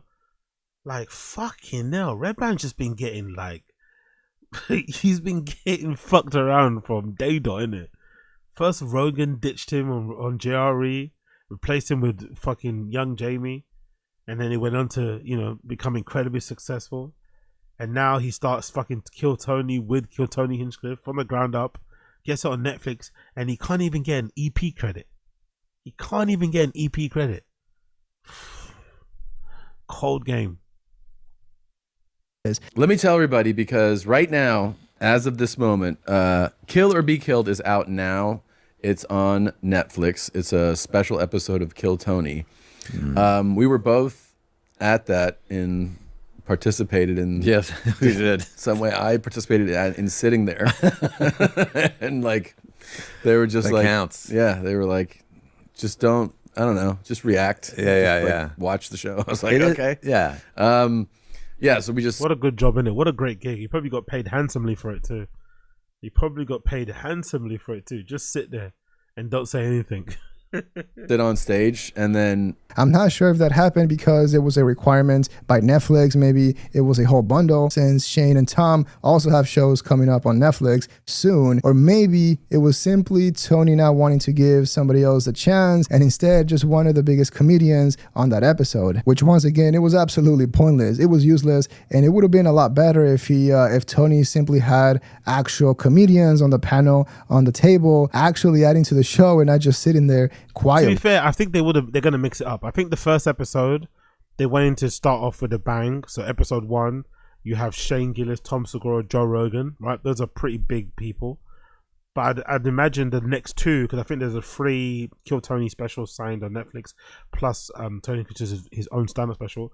I think the others are going to mix it up. I don't think they're going to have the same people. So I understand it for episode 1, but I think episode 2 and 3 will be interesting to see if they mix it up, which they should do, and have different people who maybe aren't as high profile. I don't know who I can think of off the bat, but people who are just better at doing this sort of shit. You know what I mean? Because Rogan especially doesn't work well in this show. Segura also clams up and gets a bit shy. The only person that's gonna do well is Shane, but Shane's in Trump costume, so that doesn't really work. So yeah, they need to mix up a little bit. That would have been a lot better for the show, but also for the comedian. And so, in my opinion, those are the things that kind of show when a comedian isn't looking out for others and instead is just looking out for themselves. Now, to be fair, I guess how do you balance wanting to be successful and wanting to make all the money in the world and also wanting to give someone an opportunity and take the risk of having them on your show, which I would argue nothing is worse than having Tom Segura and Joe Rogan just sitting there quietly the whole time. I love that no matter how big people are getting, you're in movies now, stand-up stays a stand-up. Yeah. That's the only thing they really care about is the stand-up. It's the only thing. It's the only thing that matters. The rest is just cake. Yeah. I think stories are cool, however they're told. This special Life was full stories almost from start to finish. A few bits, but almost story. Yeah. But when we were coming up, the younger comics don't know this as much, but when we were coming up, there's going to be 8 people that get half hours this year. Mm-hmm. Are we going to be one of the 8? Right. And if we weren't, it was like, well, they didn't deserve it. Now it's... What helped me with that is the who's going to get passed at the Comedy Store, and I would get mad. I'd start to get mad at my friends for getting it. And then I realized it wasn't them or me, because some weeks she passed 4 people, and some weeks she passed none. Yeah. It just wasn't me. Yeah, a lot of people don't even get there. Yeah. Especially in our field, there's a lot of these are really competitive people and also insecure people in our field. You see people going off publicly. It's a new hackiest thing. And you want to be like, bro, what are they doing? They're not stealing from anybody. I'm sorry they're not as good as you want them to be. We had it buttoned up. Yeah. For a 5-year run. There was a 5 or 6 year run, and I think it was support or be quiet. And I think it was literally when you went on Rogan, you became famous. And it was a 5 or 6 year run where everybody was on such good behavior, whether they agreed with the benevolence and they want to support it, like I hope we feel, or whether they were like, I want to be on good behavior and not piss these people off because then I won't get it. But it didn't matter. It worked. Either way, it spread from there. And people were supportive. And if you weren't supportive, you would look like a loser. You were like, hey, we're all is cool this here, asshole? man. We're all being cool here. What are you just doing? Gonna shit on people? What do you offer by shitting on people? Yeah. And you could feel it creeping back. Yeah. And I think. But I think that happened. My theory, which I agree that's true, there was a period where they were getting the most out of the Rogan relationship and they were in the best behavior, blah blah blah. I think the reason why it's turned is because they started to, Rogan specifically, just endorse bullshit. Brendan Shaw being a good example of it. That endorsement of Brendan, I think, especially for a lot of normies who don't pay attention to stand up that closely, who don't give a fuck. The moment they watched his special and watched Rogan's special, it's I can't listen to you again when it comes to stand-up. I can't take your recommendations seriously again when you endorse or stand behind or back a guy who's that bad at stand-up just because he's your friend, you know? Essentially playing the role of kingmaker for terrible comedians. No one's ever going to forgive or forget that sort of shit. The BERT stuff you can't really blame Rogan for. I think BERT was always doing his own thing. He would have probably figured it out himself. But I think that Brendan endorsement was the first domino that kind of made all those things fall. And everyone realized, these guys are all full of shit. This guy's garbage. For everything that they talk about in terms of how hallowed stand-up is and how sacred it is of an art form, this guy pisses all over those things.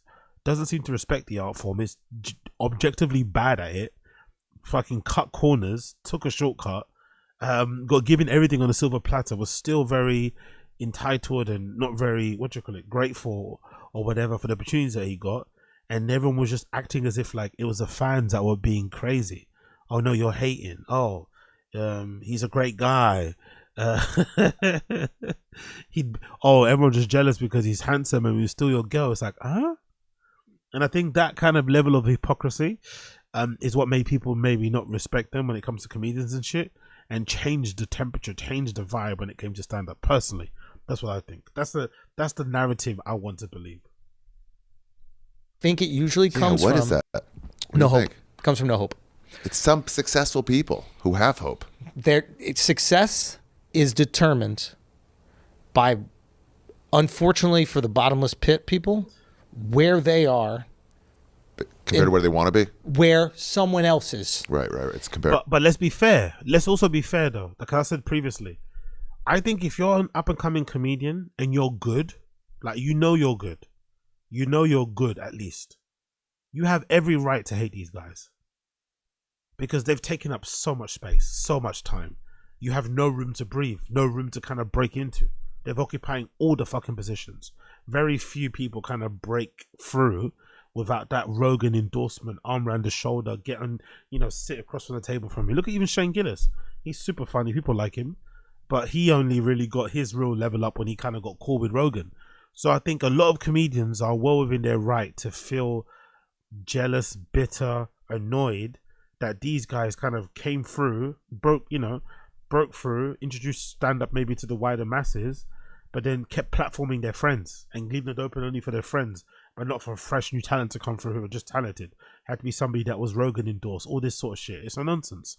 It's a real fucking nonsense. And I think that has definitely hurt the art form because, me, myself, I can't think, especially if I have like time on a weekend, the last thing I want to do or consider is watching a live stand-up show.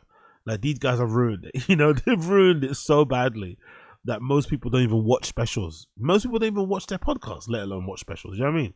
That's how badly they've ruined it. There are people that can sell out arenas, but if somebody is doing two, that's the only thing they can focus on. And it's like, and it's so sad. Now, when it comes to Ari and Andrew, it is odd that somebody like Ari, who can be brutally honest with Bert Kreischer, cannot do the same with Schultz, because there was a lot of things that he could have called out. I mean, he did technically bring up the fact that his special was mostly stories and not a lot of bits, but it wasn't in a negative way. And in my opinion, that was what made the special such a disappointment, because it was him leaning more into the Bert Kreischer style of jokes and storytelling. But then when this, I don't think that's a bad thing. Having a stand-up special where you just tell stories isn't a bad thing. The story just have to be funny. That's what we need to go back to. We need to get back to the core, the base. Just be funny, please. Doesn't matter what you're doing. I don't care if you're doing a puppet show, if you got a guitar, if you're doing handstands, if you're farting into the mic. Is it funny? Yes or no? They start having this deep conversation, trying to figure out why comedians are so mad and publicly trashing each other. That's when things don't make any sense. And it's so stupid that at first I thought it was a bit, but then when I saw that they were serious, I couldn't believe it. I mean, you have Andrew Schultz and Ari Shaffir complaining that other comedians publicly trashing each other is somehow bad and lame. Like, what are we talking about? That would be like if Steve-O got mad and was complaining that the UFC allowed people to hurt each other. That would be like if Joe Rogan was mad that Austin was full of hippies. It doesn't make any sense because that's their thing. That's exactly what they have been doing for the past however many years. It's insane. There are people that can sell out arenas, but if somebody is doing two, that's the only thing they can focus on. And it's like, and it's so sad because it's like, whatever, regardless of what you believe in, it's like, probably know people on the top 10, top 20 earners list who are pissed about their position on it. I'm like, you're in the top 20. It's the over $1 million a year, and you're mad at your placement. Not even, I want more money. Your money's fine. You want them to be just below you. Like, no. Actually, that's the most important. You're talking about Bert Kreischer, by the way. Bert Kreischer was the one I was really mad about where he was placed. Thing, they don't want more money.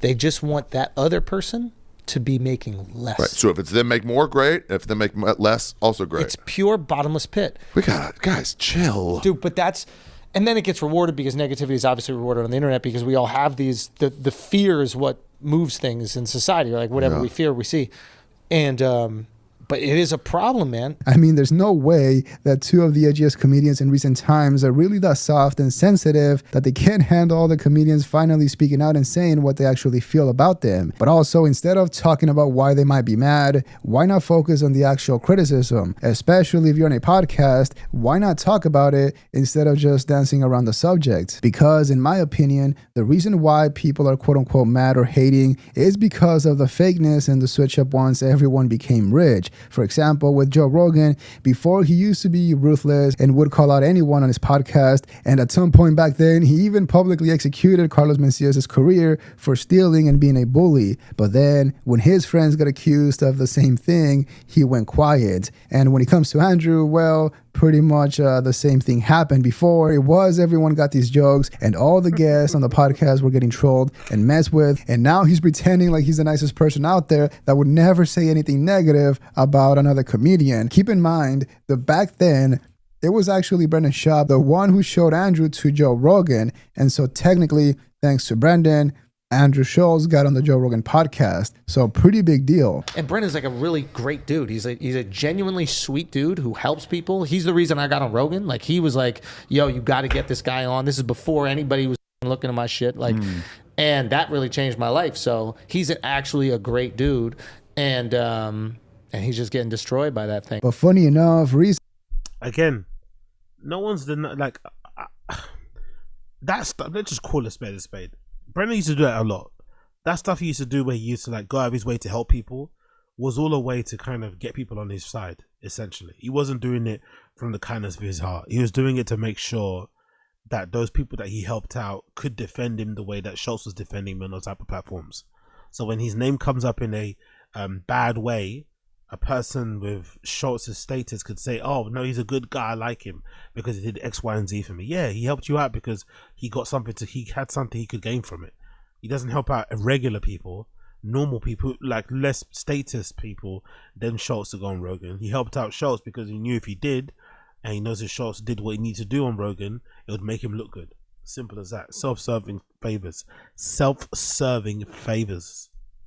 Recently, he was on a podcast tour and even went to LA and did radio, but did not do The Fighter and the Kid. Why? How come a comedian like Andrew, who wants to help out others, why isn't he helping out a young, struggling comedian like Kellen? I'm kidding, of course. He wasn't going to go on the podcast, but if he wanted to, that is a good way to help out the show, which is struggling. Rogan's great at that, though.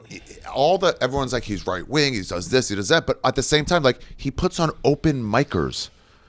He literally props up the lowest of us. People aren't paying rent, and he goes, "No, I got to have them on." Oliver Stone, you can't come on this week because I'm full with this open micer I just saw who did something funny. Yeah, and listen, don't get me wrong. It is incredible that he's able to do it. And like, there's a thing. It's like, I wish that every single comic that was like, "Hey, can I come on Flagrant?" I wish I could have that. Well, that's the problem too. But yeah, the problem is just like, you see. That's why I say, say what you want about Rogan, but when it comes to helping people out, when it comes to doing what he needs to do when it comes to comedy and shit, he really is a gift. Because if these guys were in the same position that Rogan was in, they would shut the door. They would hoard all the wealth. They wouldn't give the light to anybody else. They'd shut it all. So the fact that Schultz says here with his whole chest, I wish I could do the same thing that Rogan does on his platform or mine, is wild, because it's like you have a far less, your podcast is nowhere near as big as Rogan's, but Rogan has way more time for open micers and up and coming comedians, but you don't. Why is that? All right, well, unfortunately, it's limited. There's one episode we do a week. Yeah. You know, and then, yeah, unfortunately that's the case. But listen, maybe I would be pushing more benevolence if I did just make it this avenue for comics to get some exposure for their specials coming out. Like, maybe that would work better. Maybe it would fill my soul more. I don't know. But I also have to be like, okay, well, are there other people that I committed to talking to? It's also now we have 4 or 5 specials a week. And you're like, I literally can't do all of them. I guess I'm trying to call myself. I don't know. I think that's a little bit rich coming from these guys. You're calling out people. You're essentially propping up Rogan for what he does in terms of platforming up and coming comedians, open micers, giving people a chance. People like Schultz and fucking Ari Shafir were given chances on Rogan before maybe they were worldwide or what household names.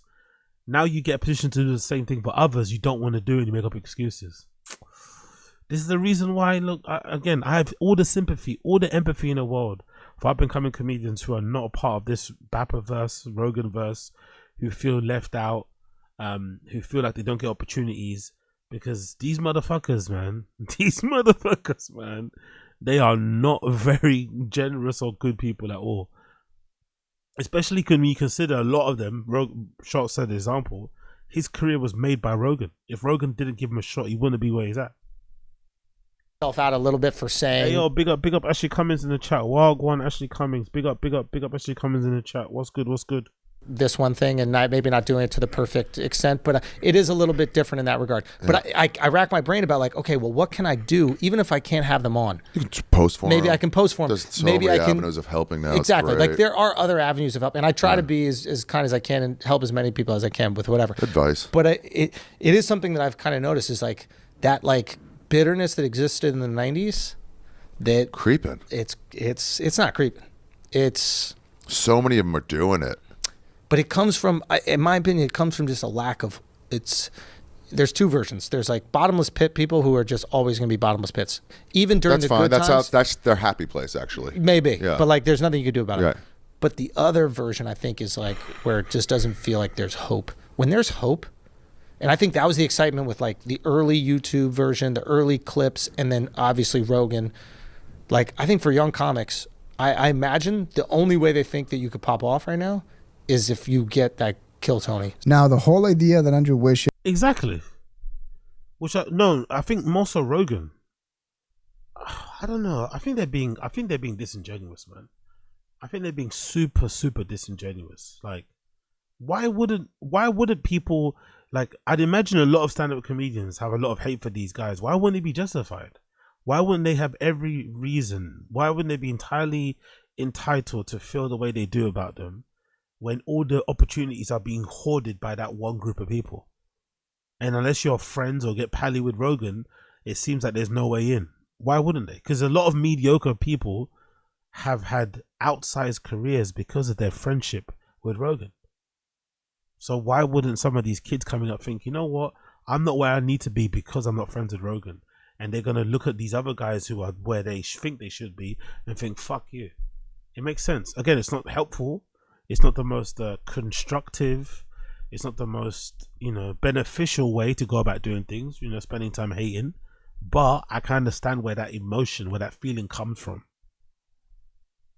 He could have more comedians on the podcast is absolutely insane because unless I missed it and he sold the show and no longer calls the shots, then it doesn't make any sense because it's a comedy podcast hosted by comedians. Why not just have a comic on the show? Is it maybe that whenever a comedian goes on the show, Andrew Schultz gets completely outclassed and trolled and made fun of? Because if we take a look, for the past 7 months, they've only had 2 comedians on the show. David Smith, which was more of a political episode, and the British comedian. And so it is pretty wild. But in my opinion, and we have mentioned this before, what likely happened was that because Andrew was trying to get away from being seen as an edgy comic in his recent rebrand, he avoided having any comic on that would potentially call him out or disagree with him, and instead focused more on positioning the show to be more of a political talk show. That doesn't make any sense though. What? Do people agree with that? Schultz wants to be getting away from being an edgy comedian. I swear most of the clips that go viral of Schultz are when he sits down on podcasts saying edgy things.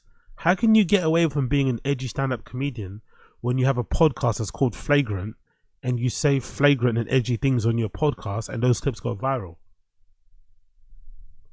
Really feels like his goal every time when he does a podcast is not to make his friends laugh or the audience laugh, and instead the whole goal is to hopefully make headlines or have a clip go viral when talking about politics. And it does make sense because ever since the Trump episode, they haven't had many comedians on the podcast, and if we take a look at the numbers, it's very clear that back then they had the first bump from the Joe Rogan appearance, which was massive, and a lot of the audience actually stayed because they continued to have good episodes. And then for a while, things started to slow down until they had the Trump episode, which was a massive episode. But the point is that he chose to lean more into the politics, which is fine, but then he contradicts himself when he says that he wants to help out comedians while having the perfect platform to do so, but using it to talk about everything except comedy.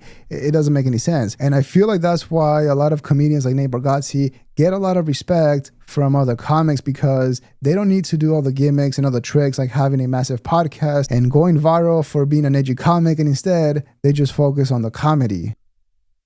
Well, I was talking to Nate about this. Yeah. And he goes, we used to have something to aim for. Letterman, Leno. Yep. And we'd aim for a Tonight Show that actually mattered. People listening at home aren't going to understand this. Yeah. It like mattered and it really helped. Yeah.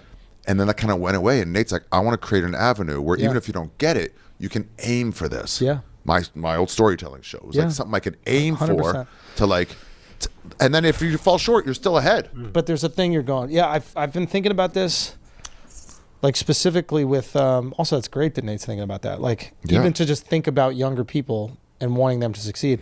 I was thinking about this like with New York specifically. I like how Schultz keeps thanking or keeps giving people praise for thanking him, but I love how Schultz keeps giving people like Rogan and Nate Bargatze praise for thinking about the younger generation and up and coming people, but he's doing nothing himself to do it, to change things. Like, I can't do it, so I'm going to give them props though. Maybe there's some self-awareness there, like, look, I'm not going to be that guy.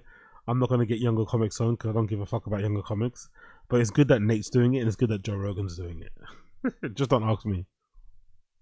I'm like, what is the thing that a young comic here can do to get on? Podcasting is no longer the thing where like you do one episode, you're a famous person. That's done. That's done. Yeah. And so there's this part of me, it's like the same kind of feeling with Nate. It's like, I want to create a property. Like, I love that Kill Tony gives so much hope to comics. Like, they're like, if I get on that, people are going to see it. Maybe I become a regular and then I can tour. You know what I was thinking? I want to create something for New York specifically where comics here go, oh shit, I can. Do people think that though? Or do people just go and Kill Tony for the laugh and for the clip? Do people actually want to go and Kill Tony to be a regular? Or do they just want to get on camera? I don't know. I think people still hold Rogan on a higher pedestal. I don't think people think the Kill Tony thing is going to make or break their career. It's going to be good exposure. It's going to get you a good clip you can put on your socials. But I don't think these guys are hoping to become the next fucking Cam Peterson or Patterson, whatever his name is. I don't think so, but I could be wrong. Get better with the best comics in the world, because there's no question the best are right here. And I also have hope that I can build my career here, because it's not just clips anymore. And I see comics and they're like, but I got to do crowd work. First of all, you don't have to do anything. You don't have to do anything. If like, it's for you, it's for you. If it's not, I talk to comics about this. Like, I don't do it. Like, then don't. Don't do it. But your thing will come around. Do something. Yeah. This is the thing where it's just like, there's a little bit of this that's coming with the bitterness. There's a little bit of this culture of like trying is gay. That's Shane's whole. That's his whole aesthetic. But trying is gay. First of all, I don't agree with that, because he makes really amazing shit. No, but he goes, I won't use good lighting. I won't. Trying is gay is his aesthetic. Well, I don't want to feel like that's a shot at Shane, because I think that he does like amazing. No, he's promoting that. But my suspicion is with that is that like he's lying. No, I actually think it's like, my suspicion is I don't want this to get too big. The podcast. I'll put tons of effort into the things that I want to be huge and explosive, but the podcast is dangerous. Like, imagine, look at what he went through initially with a podcast. Yeah. One clip could have cost him the thing that he always wanted. Maybe. Yeah, maybe. But I do think that, like, looking at that and going, it's an aesthetic style. It doesn't mean trying. It's like, don't act like you're trying and like, look at, I've done all this prep work. Even like roasts, like little ones will be like, I didn't prepare for this. And it's like, yes, you did. Yes, you did.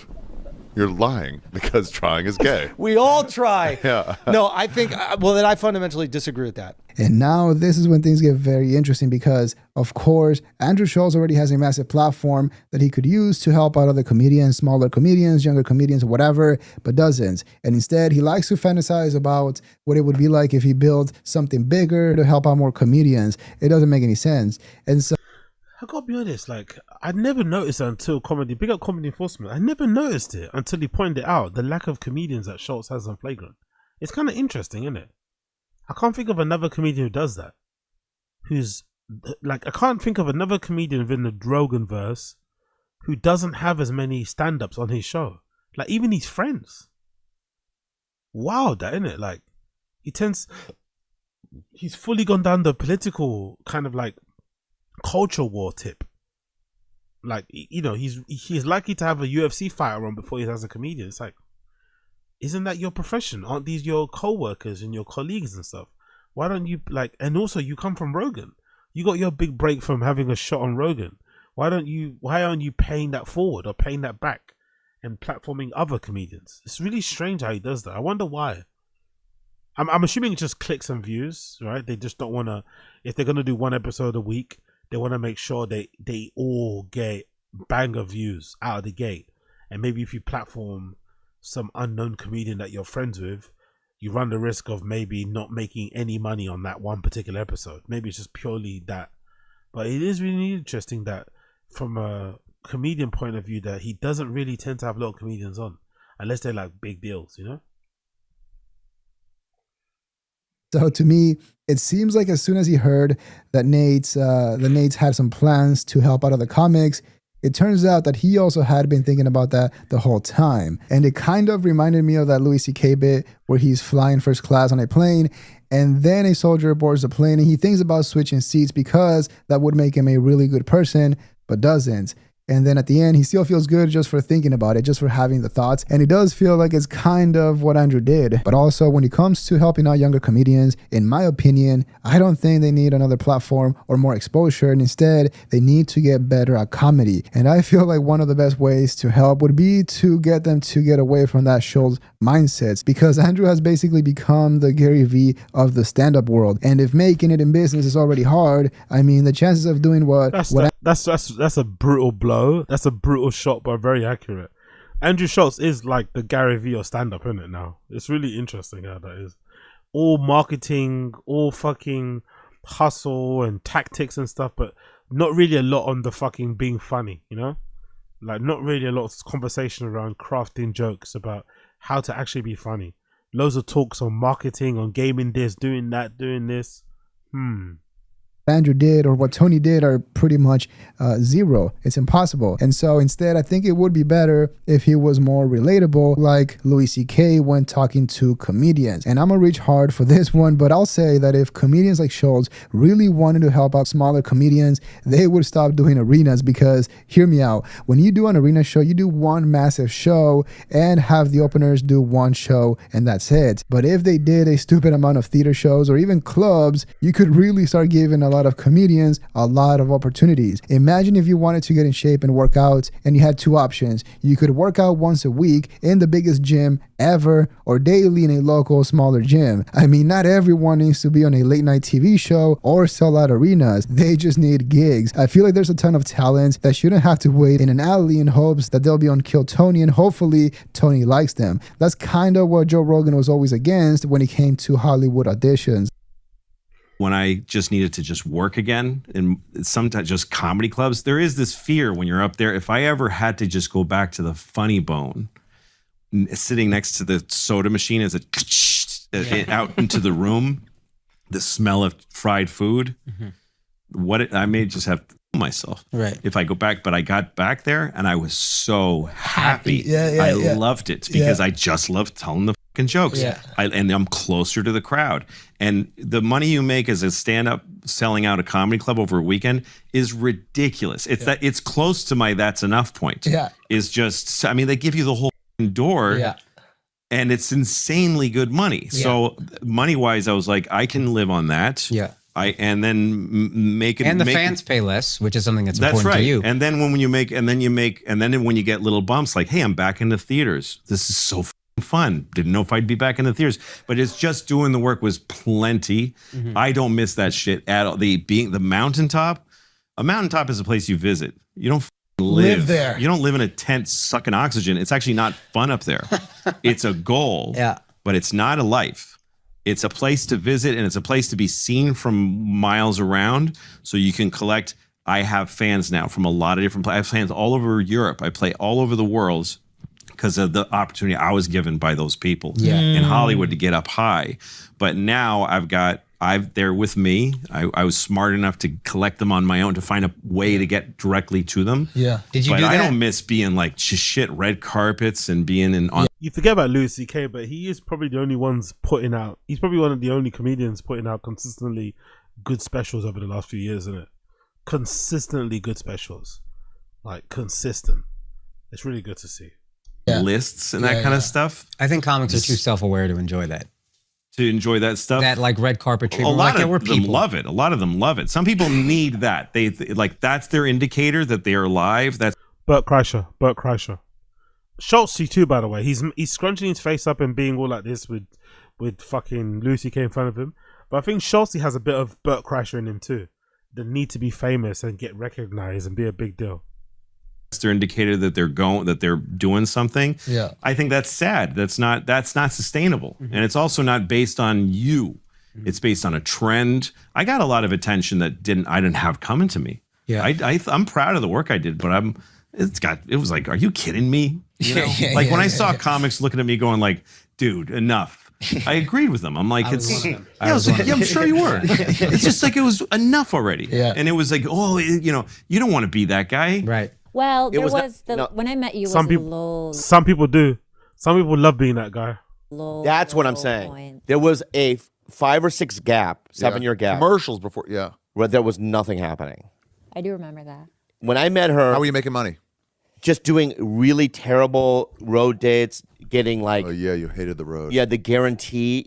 I would fill half the room, right? So I would just get the guarantee. I remember when a good weekend was like 7-8K. Remember that? Yeah, that was a good weekend. Like I would call and go, oh my God, I can't believe I made this. You know what I mean? 85. They're complaining about this, by the way. You see how detached from reality these comedians are? 7 or 8K was like a good weekend. Really bad. What?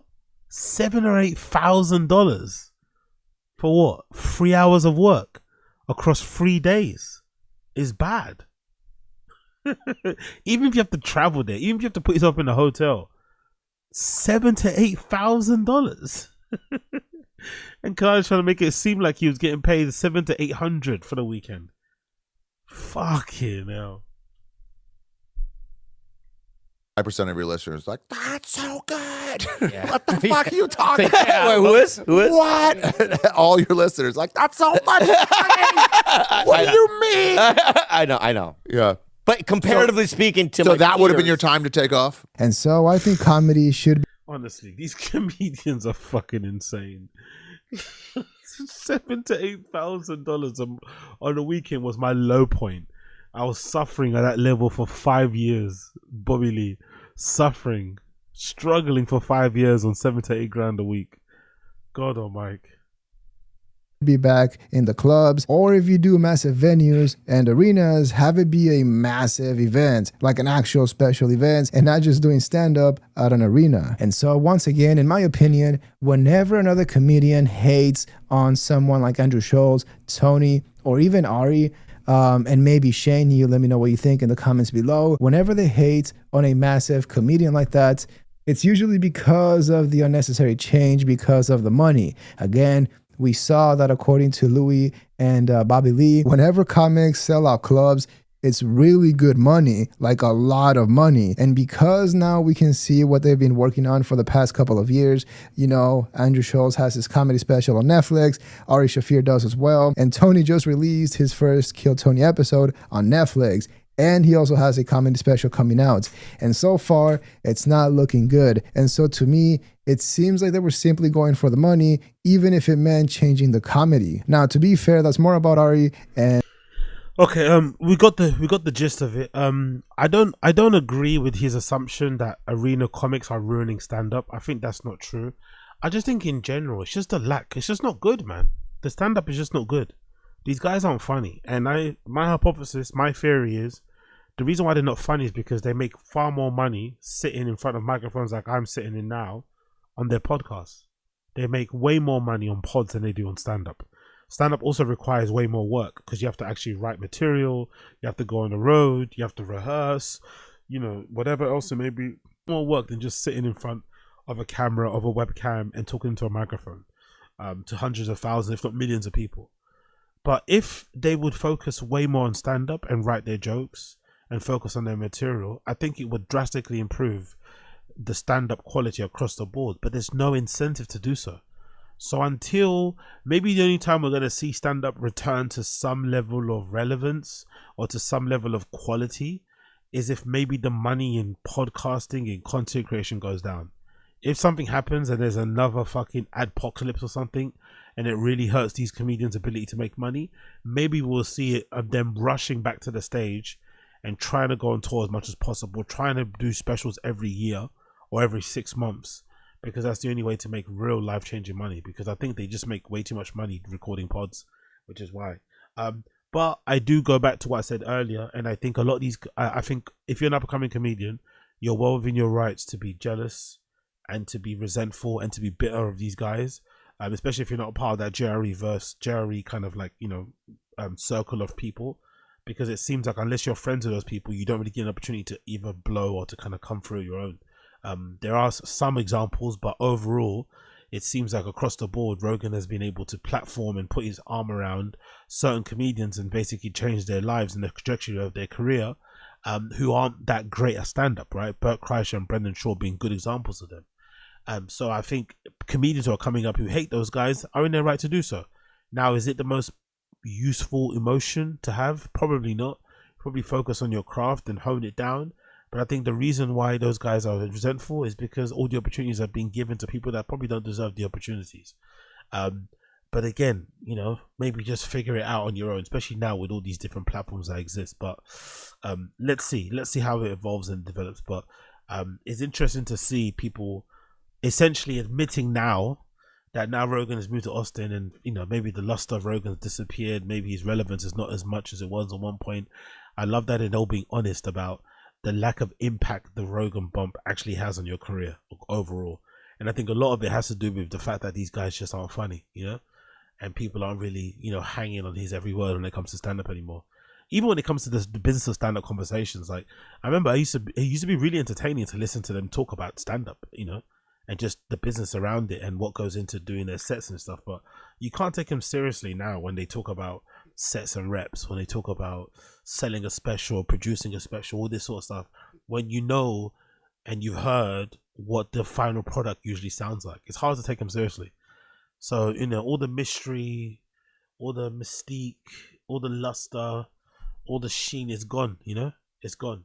And the only way you can come back is if they just do good stand-up. Will they do it again? That remains to be seen. Cool. Let's move on. Let's do podcast cringe, then we're going to do Tfatk. Big up everybody tuning in. Appreciate all of you. If it's your first time here, smash the like, hit subscribe. That'd be greatly appreciated. As you can see down below, we're trying to hit 500 members by the end of April. If you can join, become a member, you get access to member-only videos and all that good stuff. So if you want to take part in the member fun, make sure you click the link down below, become a member, join, all that good shit. We much appreciate you. Let's fucking go. Tom Segura and Bert Kreischer are more desperate than ever. Let's see. Let's hear podcast cringe absolutely rip into Bert. I love it when podcast cringe hates Bert so much. I love it. Let's see what he has to say. Even a thumbnail. Did he brighten up his face, or is that actually how red his face is? Is that a Photoshop job? I think that might be. Big up podcast cringe with a little Photoshop job there, making Bert look very, very red compared to Tom, or maybe not. Who knows? Let's check it.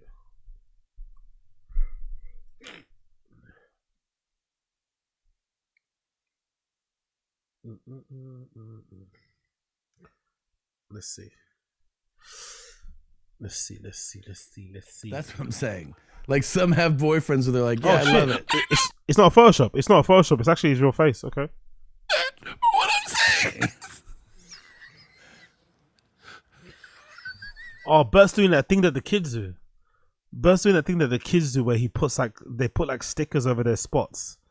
I don't know why that's become a thing, but the kids love putting like little star stickers over their spots and zits on their face. Don't ask me why, but it's a Gen Z thing. You're talking about us? No, I'm just saying. I'm saying this.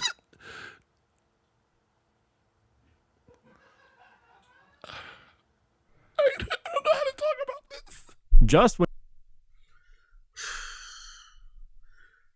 God, unbearable, isn't it? Unreal. When you thought it couldn't get any worse, Tom and Bert have managed to dig deep and redefine rock bottom. And I'm not talking about the gay club they did their last Porosos promo out of, with Bert kitted out in his bloated bottom outfit. I'm talking about two of the biggest comedy podcasters in the world hooking themselves up to a vitamin IV on their podcast and proceeding to brag about their Rolex watch collections and how cool it is to own expensive cars. Some of you are probably rolling your eyes already right now as you realize that this was all one big gag. Because if you recall a couple of years ago, this is precisely what triggered Tom Segura's downfall. This is why the pause hit back and hurt Tom's feelings so badly that he almost went full Brendan Schaub rage cry on the show. Oh, can I just say this real quick? Yeah. I love the utter contempt. It's also funny when you think about how much of a people's person Tom's dad was, right? According to his obituary, RIP fucking Top Dog, right? Tom's dad was a proper man of the people. Charities, gave back to the community, a real pillar of his fucking neighborhood, right? And Tom is at the opposite. He's been given everything, right? Grew up in laps of luxury. His dad worked super hard to give him the life that he has.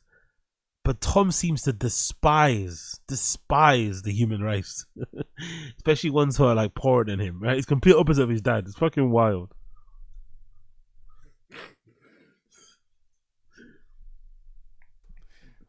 Every time we talk about like a watch or a car. Wow, look how skinny Bert was back then. Jesus. I'll get us like a bunch of messages from losers that try to tell me that I'm making them feel bad about their situation. You're in control of your own situation and your own feelings. So don't put it on me that you feel bad that I have something that, oh, but I'm struggling with rent this month. Figure it the fuck out, okay? Like, don't make my life be a problem for your life. Here's the thing: if you're still mad about this, just know that. Jesus Christ!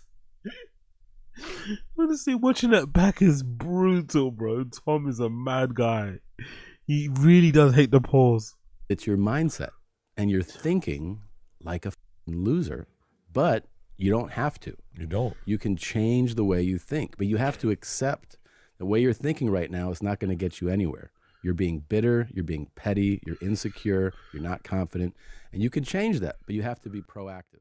And so Tom would regret saying those words soon enough after he cemented his reputation as a rich arsehole who was completely out of touch with his fans and the comedy audience more broadly. As a former Tom Segura comedy fan myself, nothing has been more tragic than seeing him go from funny fat dude to old hack comedian in the space of just a few years. And it was all thanks to the hardwood flooring in that gym. But that's another story. And so now that Two Bears One Cave has seen a significant drop in viewership over the last couple of years, since their fans came to realize their true character, they've been trying to claw their way back desperately by leaning into all of their controversies. We've seen Bert's endless therapy sessions admitting that he's a narcissist, a bad father, and a problem drinker, but since Tom got into bed with Netflix, he's actually quietened down a lot. I've said this many times, but Tom has become so fucking boring after his publicist told him that he needed to cool things down after the infamous airport meltdown, which resulted in him deleting a whole month of embarrassing tweets. Come to think of it, actually, he's right? So come to think of it, Tom is doing the same thing that Wings of Redemption does. Whenever Wings of Redemption has like a bad week online, he's getting trolls, he's getting trolled mercilessly, Wings will tend to like retreat and be extremely boring on stream so nobody can clip him. But then it leads to really bad and boring streams. So Wings of Redemption's fans, people that actually enjoy watching his content, complain because the content ain't good. He's not engaging with the chat, he's not enthusiastic, he's not bubbly, he's not chatty, nothing. He's just like dour, play fucking Dark Souls. Because, you know, I just feel with it now because they weirdly look alike, right? Two big, bald, fat dudes, right? So Tom and, you know, I just thought Wings when I just saw Tom. I thought, oh, he's doing the same thing that Wings does. He's purposely like toning down his personality to avoid getting cancelled, to avoid being called out, but then it's also hurting the streams. It's hurting the fucking shows. It's hurting the podcast because he's not being himself. But now that their numbers are falling fast, they've run out of content ideas and have no interesting guests to bring on. They've resorted to cheap gags to stir up their fan base. Hey guys, brand new episode of Two Bears One. Yeah, I told you, by the way. I'm glad podcast Cringe recognize that. I told you guys before that I'd noticed they were doing it on purpose. They were leaning into the things that the fans hate to kind of get the fans riled up again. But I think they've kind of, they've drained that well.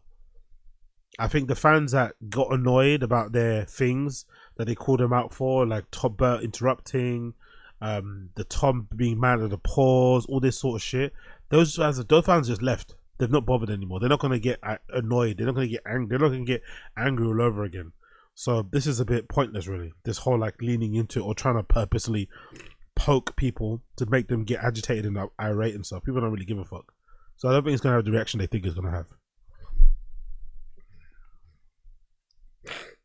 Cave. It's me and Tommy and our health regiment. We believe wholeheartedly in IVs. Giving us our IV today is Coco. Coco is about to stick Tom. If you have a fear of needles, turn your head. So we're getting 200 milligrams. And by the way, we're not doctors. We're just reciting what Coco said. 200 milligrams is probably pretty typical. You can do an NAD drip where... I do 500 when I get the drip. Joe gets 500 when he does the drip. And Joe does the drip with a push. So he gets a bag pushing it so it goes faster. That's insane. And this guy's giving me my NAD. He does not know that I know Joe. And he goes, there's this guy. Of course Joe gets the faster one. Of course Joe does push-ups of his. Of course Joe squeezes it through so it goes through his bloodstream quicker. He doesn't have time. He's always on the go in it, Joe. So busy. Fucking hell, man. These people, man. Like, why? All these things, all of these things to do what? So you can be a middle-aged man and you can drink more, or so you can like do more podcasts. It's like you're not even doing it to do anything like worthwhile, nothing that's really gonna benefit or contribute to humanity or to the world at large, just to kind of fuck around. Okay.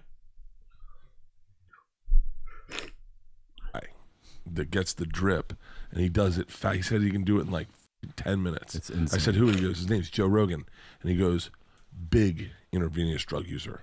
I said, who? He said, Joe Rogan. I said, what makes you say that? And he goes, well, that's who likes the drip fast. Am I right, Coco? Intravenous drug users. How? Because it's like it crushes you. But there is that feeling when you get it where like it actually can like, you feel pain, right? Like you feel like you're having a fucking heart attack. So why would an intravenous drug user enjoy that? Here, Coco, come here, stand next to me. Well, I don't know. I guess it depends kind of like what their high is that they're chasing and what sensation they're wanting to feel. Well, Damn, when you take nothing NAD, about that feels pleasurable though. No. When you take NAD, you feel like you're having a heart attack. It's like this. Clearly, they know how douchey and out of touch we think they are for the whole vitamin IV thing. That's why they did this. It'll make more sense as we go along and get into their expensive watches and cars. But nothing beats Bert's disgusting display of gluttony recently when he stuffed his face with a burger, all while hooked up to a vitamin IV at a Porosos party. Because there's nothing funnier than two middle-aged multimillionaires hanging out with guests who are paid to stand there and laugh at their jokes for the cameras. And did you notice how Bert has to stir up shit about Rogan in every episode? Jesus Christ, man. Honestly, jeez, imagine that's your dad. God almighty, Jesus Christ. He finds a way to shit on one of his friends by blurting out some personal secret. Now the whole world knows that Joe Rogan's a junkie. Fucking Bert can't keep his mouth shut. It didn't stop there though, because once Bert was done with the IV, he got the nurse to jab him in the ass with an energy shot.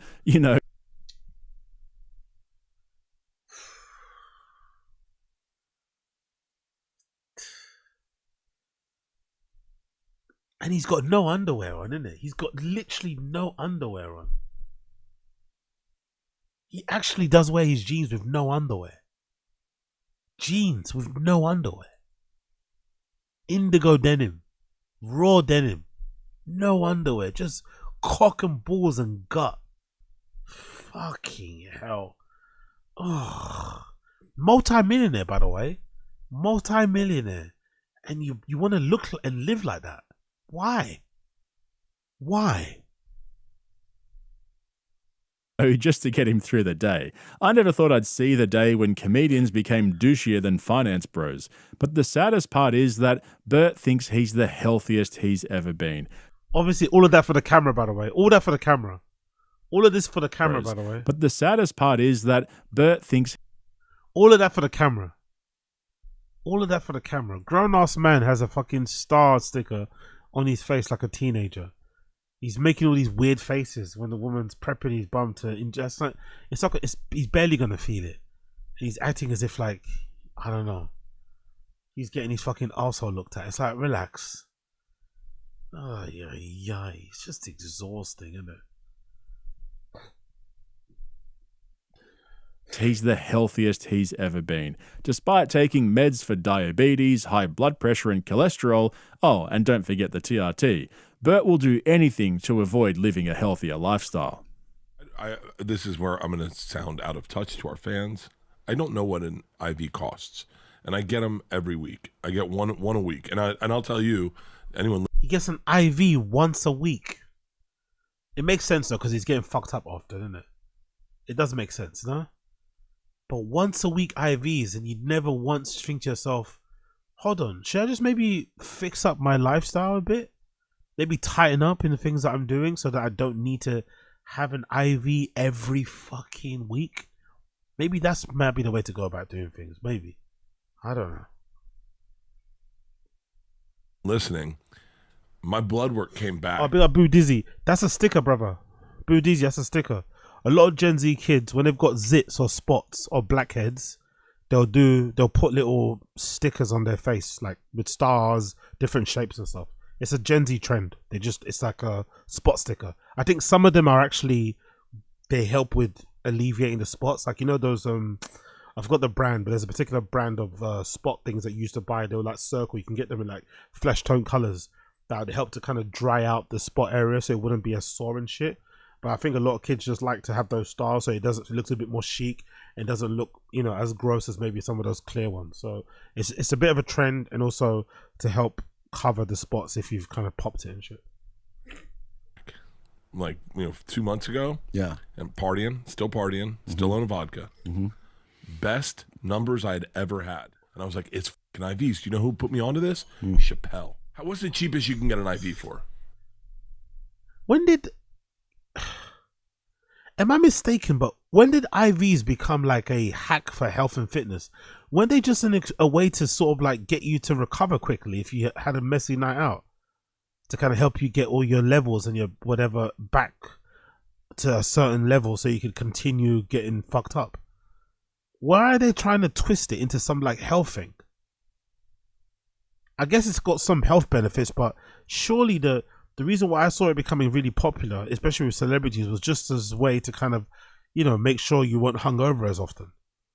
Or maybe you cut down the hangover. Like maybe if you say if you don't have IV, you have a hangover for 3 days or 2 days, maybe you can cut it down to 1 or maybe a few hours so they can kind of continue going on. Like, I really don't understand why Bert, and again, it's really interesting how Bert opts for IVs, but doesn't once consider just maybe fixing up his lifestyle. Maybe having some level of like balance, you know? Because I don't think anybody is in their right mind would suggest Bert quit drinking. But I don't know. Balance, isn't it? Maybe just leave the drinking for the weekends or for Fridays. Like, do you have to do it every day? Do you have to get IVs every day? Like, surely at some point you must get bored of yourself and the process itself, no? Depends what's in it, right? It really depends. Like the most basic drip is probably around $200, but it also depends. $200 every week. Yeah, you're definitely not. You're definitely not relatable. $200 on an IV every week. That's not including the cost of partying itself, right? That's not including the cost of partying itself, whether it's the drugs or the booze. $200 per week for recovery. Fucking hell. And $200 is probably not what he pays, because he definitely gets the max. Wherever the base level minimum thing is, he doesn't get that. He's definitely getting the deluxe fucking, you know, alcoholic package, you know, which is probably going to be, I'd imagine, north of 500 every week. And plus these people are coming to his house, right, to administer this IV. It's not like he's going to a place. They come into his crib and they're hooking it up. Like, you're paying for their time, labor, whatever else. Jesus Christ. Where you are, you know, bigger cities, they might mark it up a little more than little towns. Do you know Tech Nine? Tech Nine owns an IV company. I want to start an IV company just so I can get a deal on IVs. I get IVs every other. I think there's probably a different way to Powerful get bunch. Yeah. Hold on. 55-year-old bloated tomato face obese alcoholic. Yeah, that vitamin 4 will fix everything. Keep it up. Picture of health this guy. Exactly. Like he's the worst advertisement for IVs, isn't it? Let's be real. Bert is the worst advertisement. Actually, let me go back. I want to hear what he said there. What did he say? A little more than little towns. Do you know Tech Nine? Tech Nine owns an IV company. I want to start an IV company just so I can get a deal on IVs. I get IVs every other. I think there's probably a different way to get deals. We do fractional franchising. There you go. For $25,000. I've already looked into a fractional Well, franchise. do you say every other day or every day? All I need is a brick and mortar, and I'm thinking about buying a building to start an IV company just so I can get fucking IVs cheap. If Brendan Schaub isn't careful, Bert's going to steal his spot as the internet's biggest business shark. And there is no way he's only doing one IV per week. He's previously said that he does them twice a week, and just there, he was about to blurt out that he gets them every other day. The guy's going to end up on life support and still brag that his bloods are perfect. But like I said at the beginning, Tom and Bert are just trying to... There's probably a way you can do IVs every other day and mitigate some of the harmful effects that drinking does. If you probably do it in some sort of method, right? There has to be a method to your madness. You got to get the dosages right, all this malarkey, which he's definitely not doing. So it's kind of crazy that Bert is going this hard at his age, and then not at once. There's not one moment where he thinks, hold on, instead of just getting another IV, maybe I'll just take a pause for the week. Maybe I'll pull back for 2 weeks, maybe for the month, reset myself without the use of an IV and get myself back into a normal equilibrium, normal balance. Maybe start sleeping at a set time. Maybe start getting some healthy food, drinking a bunch of water and seeing what happens there. It's just, let's just keep going. Let's just keep going. It's like, fucking hell. Right. And plus, this is not even including all the medication he takes, right? Like blood medication, all this malarkey he's on. Fucking hell. Trigger their fans, and they're trolling us because they've run out of shit to say on camera and can't book decent guests anymore since their numbers have tanked. Even Andrew Schultz went on the YMH podcast instead of Two Bears to promote his latest comedy grift, even though he went on like 20 other podcasts. It didn't stop there though, and this is the really cringy part. If we needed any more evidence that these guys are both terrible actors, then we've got it right here. So speaking of being out of touch and not knowing the prices of things, you see this new line of Rolexes that came out? Dude, they look great. They look great. Let's spend the whole time talking about Rolexes. You know that like people are in that world, they're like people are scared of Rolex. Rolex is terrifying as a brand and a company because they're like the Vatican. They're so powerful. The way that they allow you to be, let's say, an authorized dealer. Dude, they send in people that you don't know are there. They check everything from the cloth on the table that you display on, the way that the logo is displayed on the wall, and they give you critiques that you don't know about. At the end of the year, they come in and they go, you didn't do this shit right.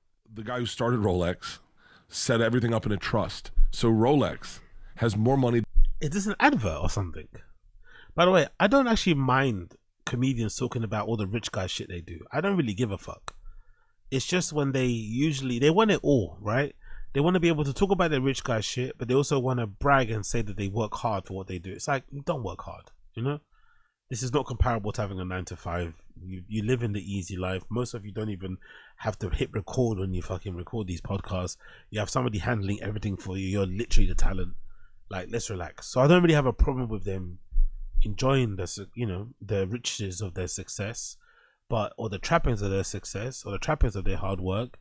But you can't then also claim that you're some blue collar person because of these nice trinkets and habits that you are allowed to, or you get to indulge in because of the money you make. Like, it doesn't work that way. But you know, to me, if the shows are funny, I don't give a fuck. But unfortunately, they're not funny. So if you happen to be subjected to IV talk and then these like unofficial ads, I can see why you want to fucking throw yourself through a fucking open window. Than God. Yeah. So when the market dips and everyone else scrambles to try to figure out fucking what to do, he's like, yeah, the Rolex is like, we'll be good for the next 100 years. Yeah. What's also cool, and there's the last thing I'm gonna say about watches, and I just need big up Brian. If you do IVs or inject your veins, it causes damage every time you do it. If you do it regularly, eventually you'll completely destroy your veins. It can lead to amputation or lack of blood flow. Not something to play with. It's not even like, maybe because I go raving and I see what people do when they party. It's not even that. It's just more so like, what are they doing it for? You know, that's the thing. It's really confusing me. It's like, what's the point of getting IVs? Like, what? You're getting IVs because you're doing what exactly? You're drinking too much whiskey at Mitzi's bar at the mothership. That's what's causing you to do IVs every other week. Like, you're not even like partying in a worthwhile, you know, way. It's like you're just sitting around with other guys in the green room, and that's why you need to have an IV every other day. So it's like, really? You're looking like, really? Because I'd love to know what they get up to, actually. Like, what are you actually getting up to? Are you just sitting around in comedy clubs?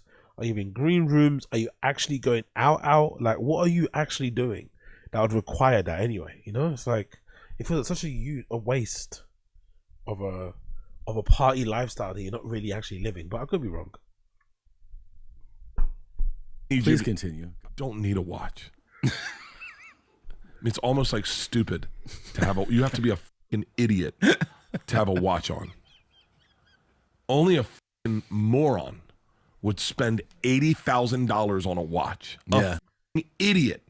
Right, just to tell the time? But that's what makes it sexy. Yeah. Handmade, handcrafted. If you open mine up, on the back, you can see the inner workings of this watch. See, the thing that Tom never quite understood about the backlash he got for being an out-of-touch millionaire is that nobody gives a fuck about watches. We're not sad or offended because he's rich. We're just bored of listening to them talking about all the shit they have all the time. Like, what is this, Harvard Business School? What are we doing, a case study on Rolex's business model and how robust it is? That's what it means to be out of touch. They simply don't get it.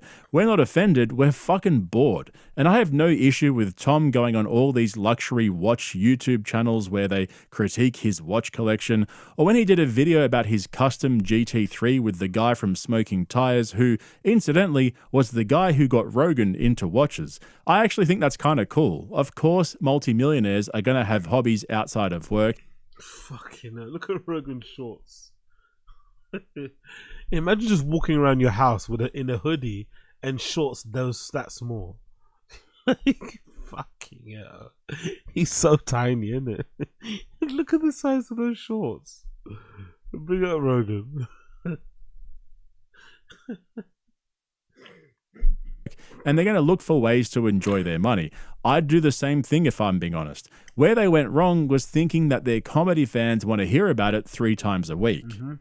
And I'll tell you right now, I'm not a watch guy. I'm into Rolexes. Yeah, I know you are. The reason I take that back. I have 2 other watches. A good friend gave me one of our good friends, and then I got one in Paris. I never wear them. But what's cool about them, and this is a soft pitch to anyone who's not irate right now. Yeah, is, man, Tudor is an amazing watch, and it's made by Rolex. It's in the family of Rolex. Tudor's a great watch. Well, listen, I know, and it's a great way to celebrate a benchmark in your life, and to make you smile. People do it get into it for different reasons. Some of it for the art involved, because they are like pieces of art. Yeah. Some of it to, like you say, mark I look at this watch and I think my benchmark. Special Lucky is streaming right now on Netflix. There you go. And it was streamed in the top 10 for 2 weeks. And I treated myself when I went to Vegas, and I said, every time I look at this watch, I treated myself. Of course you treat yourself. You're always treating yourself. I love how he's acting as if like this is a rare moment. I don't usually treat myself, but I'm gonna just like, bro, you are one big example of somebody that treats himself. Living, breathing example of unabated, unrelenting treating of oneself. I remember that 2 weeks, and like it was just a great moment in my life. So I buy something to remind myself of that good feeling. Fuck me dead. Where do I start? Rich fat comedian promotes Netflix comedy special by bragging about expensive watch collection while hooked up to a vitamin IV in his podcast studio. We've heard you. We know the fans love Watch Talk, and we promise, we'll keep it up. We'll keep telling you things that we've acquired that that you can dream about. Let's talk about Porsches. Can I tell you what is interesting? Sure. I'm not a car guy at all. I know you're not. I'm not. I was with Kyle Busch. He said, "What kind of car do you drive?" And I said, "Oh, it's a Mercedes." He goes, "What kind?" And I said, "The white one." The white one. And he goes, "What?" And I said, "I'm not a car guy." He goes, "You really don't follow cars?" And I said, "Not at all." And I'm being dead serious. After that Porsche podcast, I think Porsche is the sexiest. Just hearing them talk about a brand, and the longevity of the brand, and what struggles the brand has had. You told me last night. I think conversations like this are fascinating to me. Well, for several years now, the Macan has been like the top seller, and the Cayenne, the SUVs. These do extremely well for the company, and basically the cars that like people are.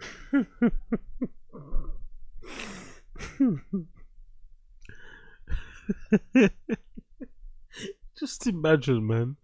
Just imagine DOGE has cut some of your benefits, right? Imagine you're an American citizen where Elon has come in, Trump has come into power, Trump has come in to the White House, he's a new president, he hires fucking Elon to lead DOGE, they cut your benefits, whatever you used to get from the government, you're struggling to get by, you're tuning into your favorite podcast to take your mind off from your struggles of your everyday life, and you have them bragging about doing IVs every other day and whether or not they should buy a Porsche SUV.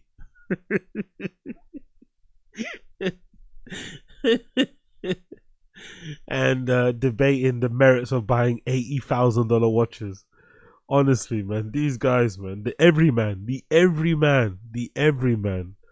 fucking legendary, legendary content.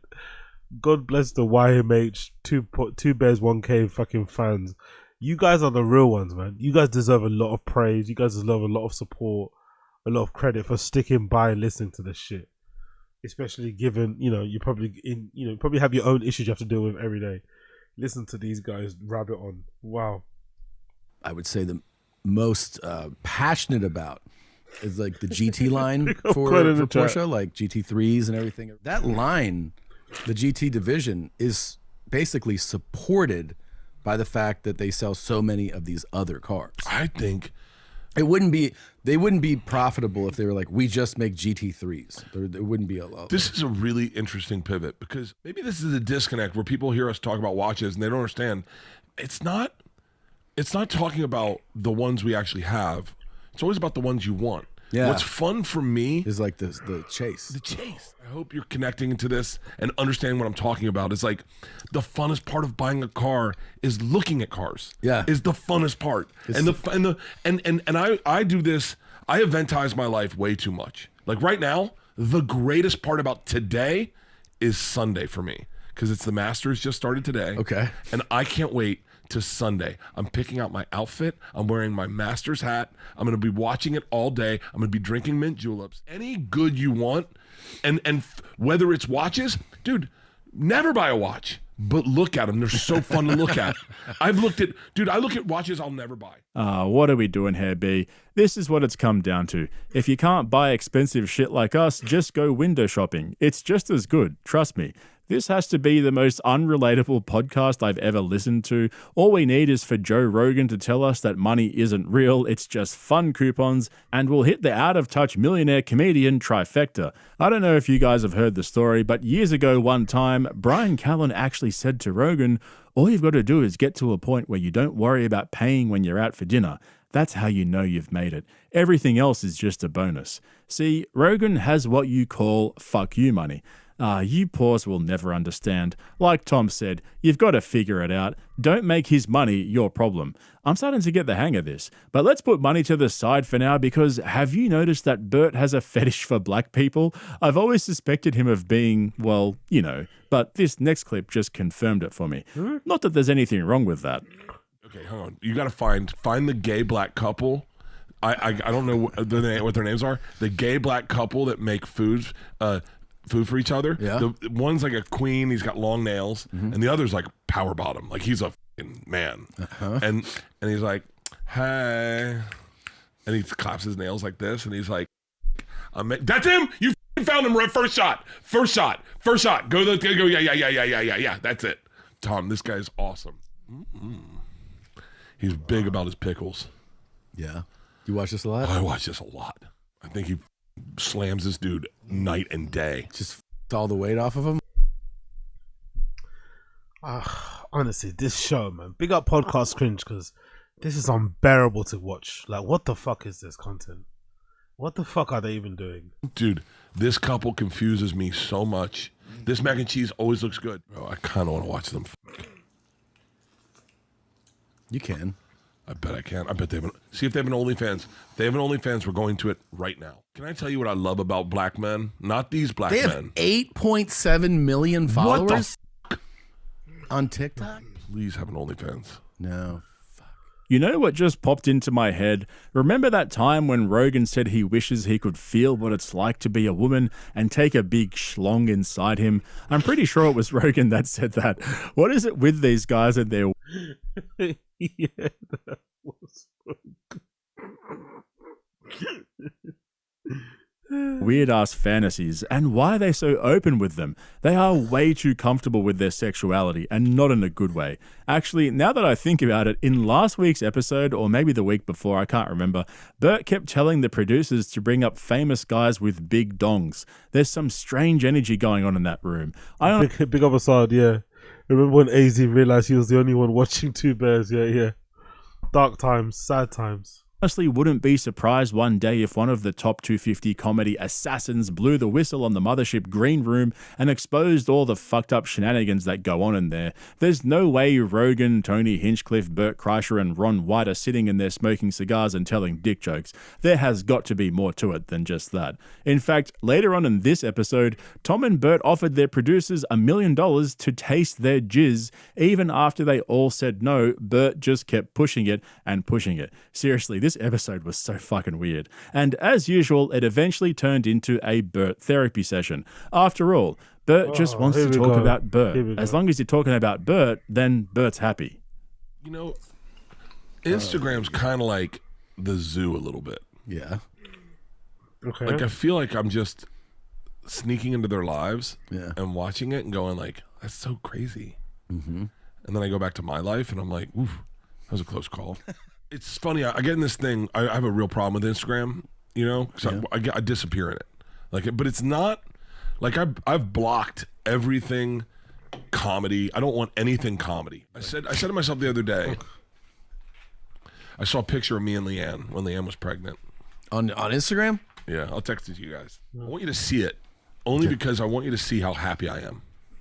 Yeah. And I realized why I was so happy. That you were having a baby? Well, no. Oh. No, she's pregnant. She doesn't look that great. I'm kidding.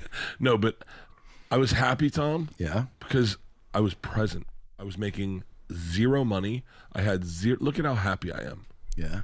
By the way, zero money is probably like 500 grand a year. You know, that's what they mean by zero.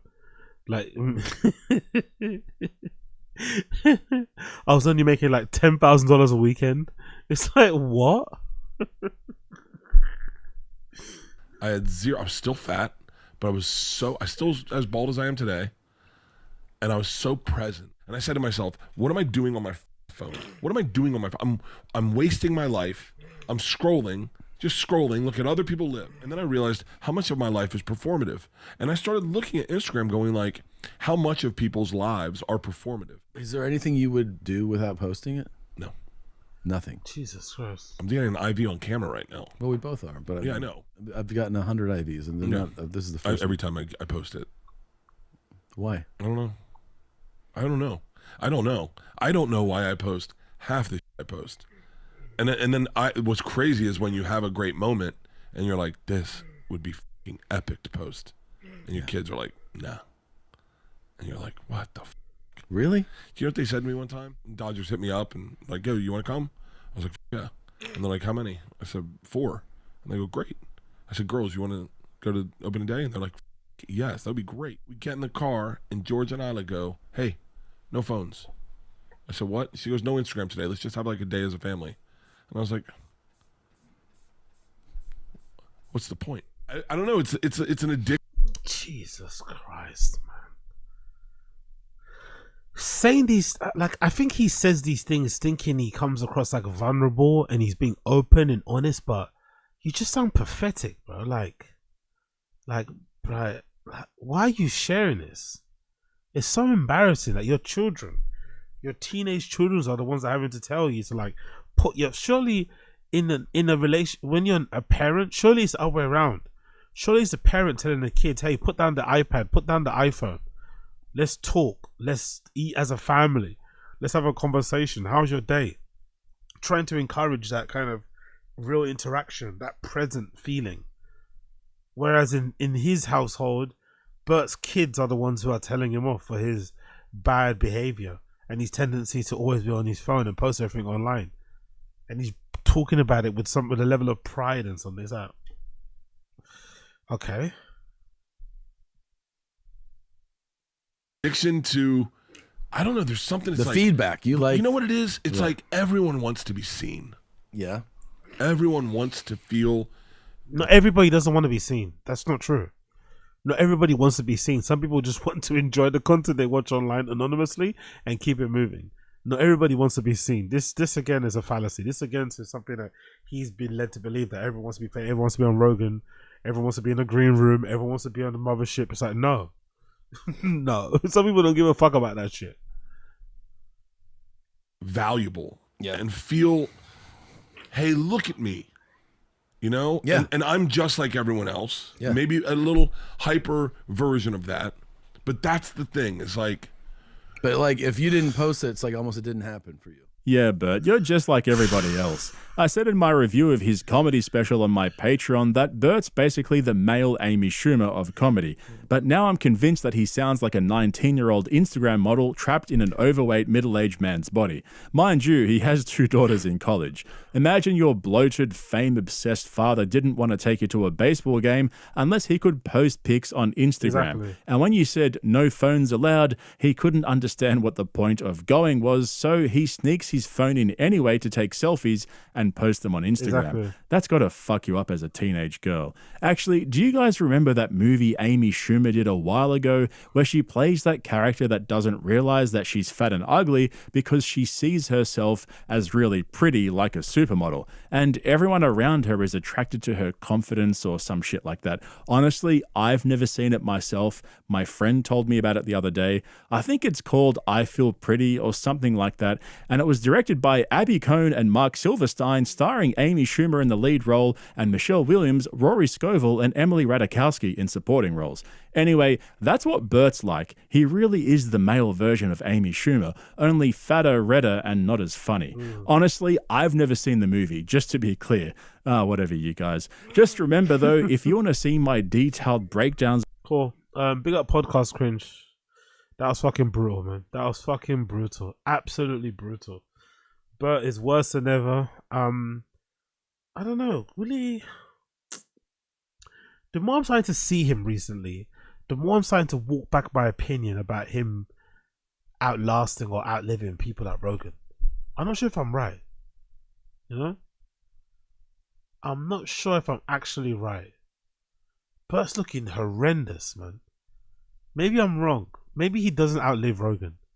But part of the reason why I said that is because in my life, and I'm sure some of you guys are the same, you've known or have been close to people like Bert who don't really take any care of themselves, who don't really, you know, do anything, but then tend to sometimes live these long lives, you know?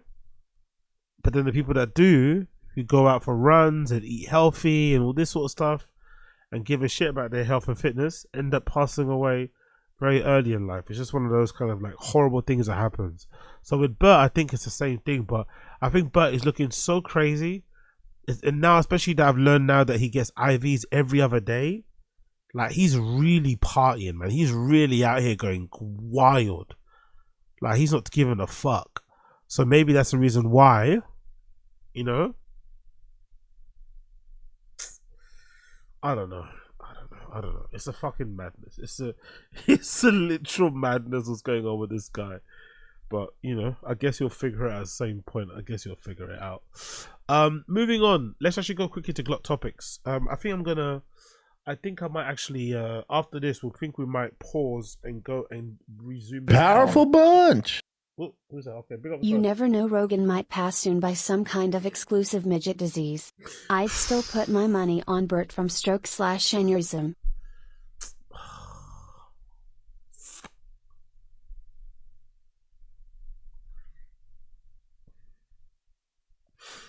There was a time when I didn't believe he was drinking as much as he said. That's the thing I'm trying to. There was a time when I thought it was a bit, like it was an exaggerated bit. Like he does drink, but he doesn't drink as much as he does. But now, the more that I see him, especially because I don't watch his content as often, so whenever I see him, he looks way worse than I remember that he did previously. So it looks like, and you know, I'm sure we've all seen the local alcoholic in our area, or somebody in a bar in a pub. He resembles a lot of people that I see in pubs and bars around my area. The redness in the face, the nose, the skin condition, the voice even, the weight. He looks like somebody that drinks a lot, that parties a lot, that indulges themselves in all manner of things. So it's making me believe that maybe he is raging or going as hard as he probably says he does. And because he's a liar and an embellisher, he probably, you know, doesn't say the whole truth about how much he actually does. Because he doesn't want anyone to judge him or to kind of call him out on some shit.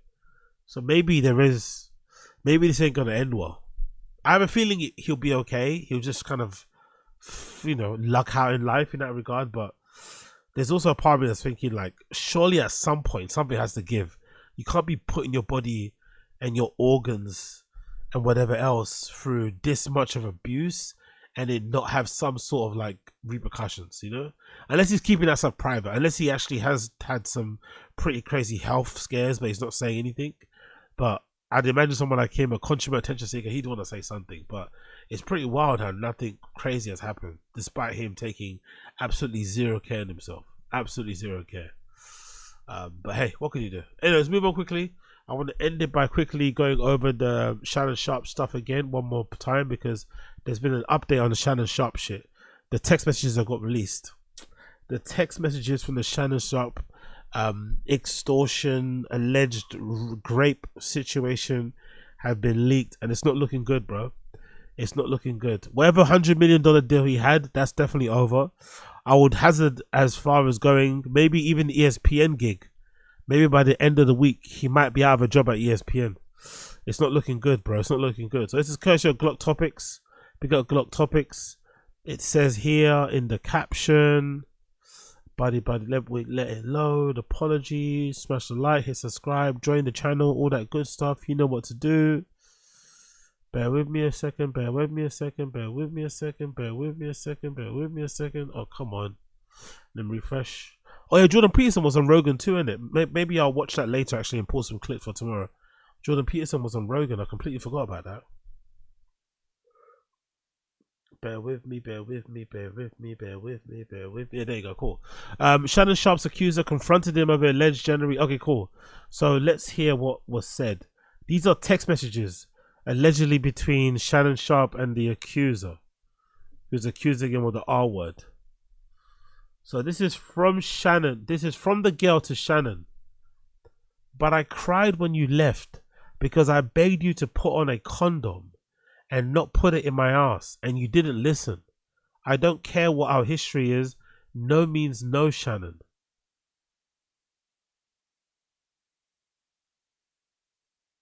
That sounds like our word to me, bro. She did not consent to that, and you did it anyway. Isn't that like stone cold, locked and sealed R word? Isn't that great by definition? She said no, and you did it anyway. Oh, yeah. That first text is already bad. That first text is basically R word. Yeah, I believe her now. I believe her. First, it was a settlement that made me believe that most likely it was true. At first, I didn't believe her allegations. At first. Then I read that story about Shannon Sharpe allegedly trying to settle out of court for $10 million.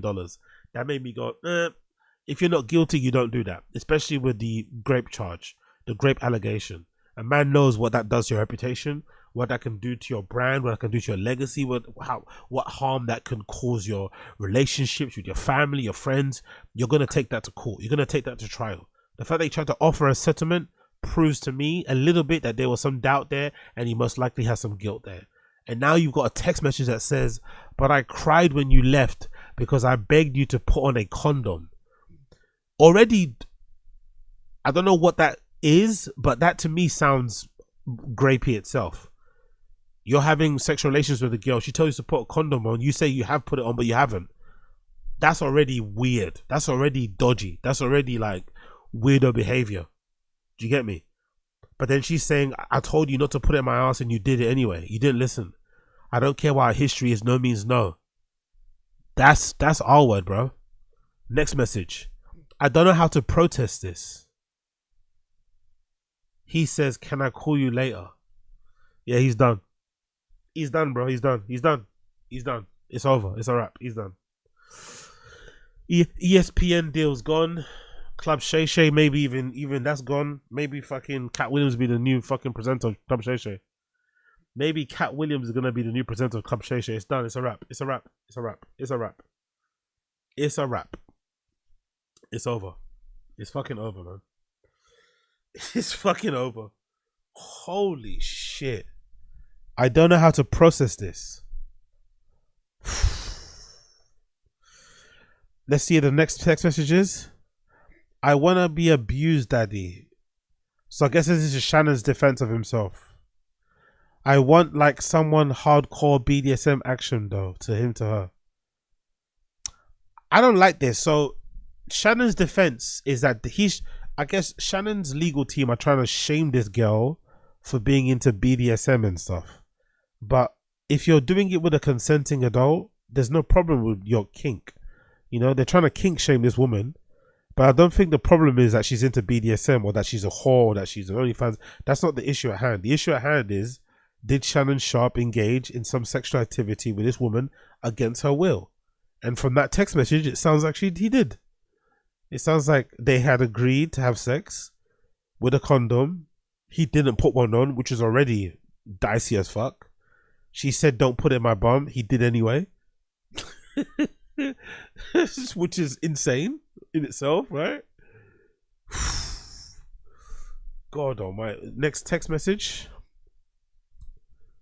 What's that picture? I want you to be up in me like this. Abuse me, daddy. So she sent a screenshot of some image on Google of somebody fucking, and she said the same. Again, I don't have a problem with this. I really don't. I really have a problem with her sending this stuff to him. Like, there's no problem whatsoever.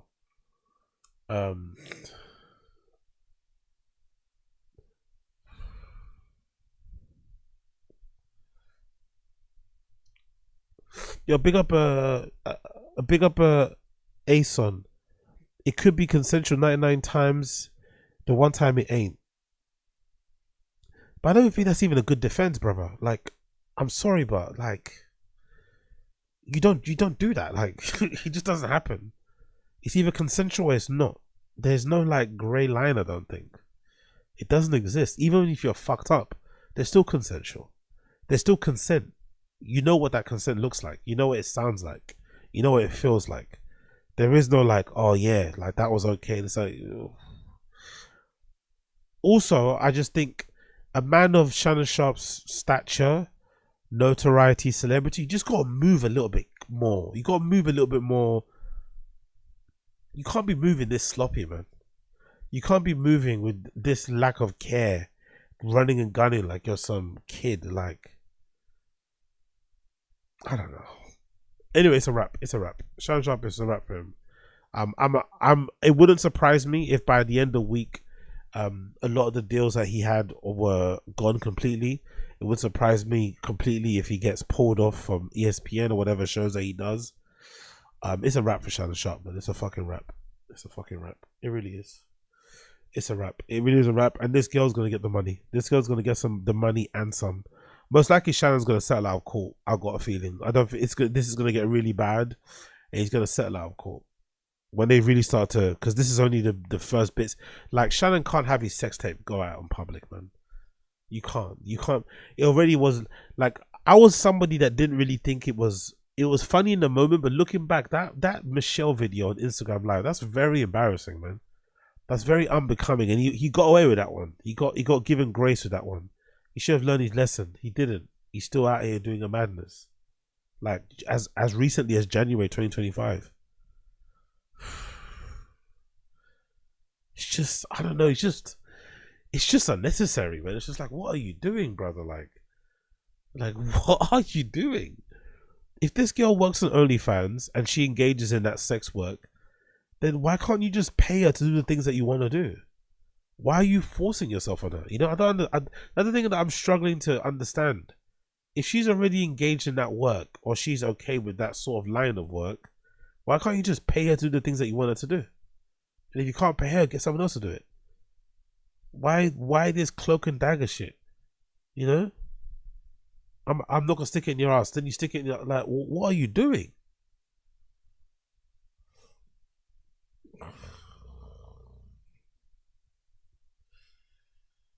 Yeah, bit of Chris Mack. This may be crude, but how loose is her butthole that she could force it in against her will? I'm so confused. I'm imagining most likely, from what I can picture in my mind, he probably stuck it in, and he didn't pull out straight away. He got what he needed to get out of it, if you get what I mean. You get what I mean? He basically made sure that he busts, because that's probably the only way he enjoys doing it, which is a bit wild in itself, isn't it? Like, it's a bit wild, isn't it? Let's be fair, it's a bit wild, isn't it? Like, going straight for the butthole when you're with a girl as a guy is a bit insane. I'm not gonna lie. Going straight there, it not being a part of the journey of the night is one thing. It being a part of the journey, sorry, is one thing. But going straight there off the bat, like, I remember there was this guy who I worked with who was friends of a girl that, you know, I also knew. I remember finding that out for the first time. I remember she told me, oh my god, yeah, I hooked up with what's his face, and she was like, oh yeah, he went like straight for the butt. I was like, what? And I remember thinking, is that? I didn't even know that was a thing. I was like, what? Hold on. So you guys, you know, had your bit of fun, foreplay and shit, and when you started having sex, he went straight for the arse. She's like, yeah. And I was like, wow, I didn't know that was a thing.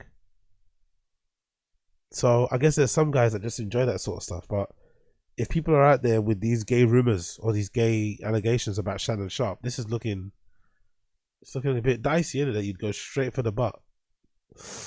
But yeah, I'm imagining he probably went straight for the butt. She didn't want it. He didn't pull out straight away. Got what he needed to get out of it, and then he left the, you know, room, the apartment, whatever. Which is why she texted what she texted him. I'm assuming. Again, we don't have the whole context to it, but I think that's what she said. I don't think she's saying, oh my god, I didn't even notice and my butthole's that big. I just think it was more so a thing of like, he's already in there, he's about to finish, she's probably in shock, and then, you know, she then comes, you know, realizes what happened later on, I'd imagine. But regardless, these texts are wild, man. I'm sorry, these texts are really bad, man. Really fucking bad. Just the condom thing alone's a big issue. That's a massive red flag. Like, someone telling you to put on a condom and then you don't, and then you lie and say you did. Dicey, bro. Absolutely dicey. But anyways, that's the update. That's the update. That's the update. A bit of a sad one to end on, but I'm gonna pause it there. I'm gonna come back to you guys again tomorrow. I'm gonna come back again tomorrow. We're gonna do another random show tomorrow in the morning. No, in the afternoon actually. I'll do a Taz in between. We'll do a random show again in the afternoon. So come back around then if you can. Appreciate all of you guys. Smash the like button down below. Subscribe. We'll do Tfatk. I don't want to batter you with the Tfatk shit because I already abused you with the BERT stuff. So we'll follow up with the Tfatk stuff tomorrow and a few other bits and bobs as well as we proceed with the day's events. All right. So smash that like button, hit subscribe, join down below, become a member. Let us hit that 500 mark by the end of the month. That'll be fucking sick. And I'll see you guys again tomorrow. Okay, tomorrow. So make sure that you're here again tomorrow, and we'll do it all again.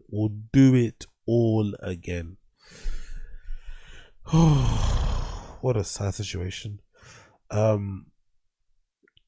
Big up Jet Donny Jr. I thought the issue was the no condom, no, not the butt stuff. No, I think the issue is just the rape. I think the rape is the butthole stuff is the rape. I think that's the main problem that she was alleging in the lawsuit, was the multiple rapes. I think that's what they said. I think it's always been an issue of the rapes, not really the. I think the condom things add to they cast more doubt and aspersions on Shannon Sharpe. They make him look like a bad guy. Do you know what I mean? It kind of compounds the issue, makes it look worse. I don't know, but hey, what do I know? Fucking crazy situation. You have to deal with himself. Anyway, big up everybody tuning in. Appreciate you. I'm gonna bounce. I'll see you guys again tomorrow. Smash the like button, hit subscribe, all that good shit. See you guys tomorrow for part 2 of the random show. Tfatk watch along. We'll do Tfatk watch along tomorrow. Okay, cool. Peace, people. Peace.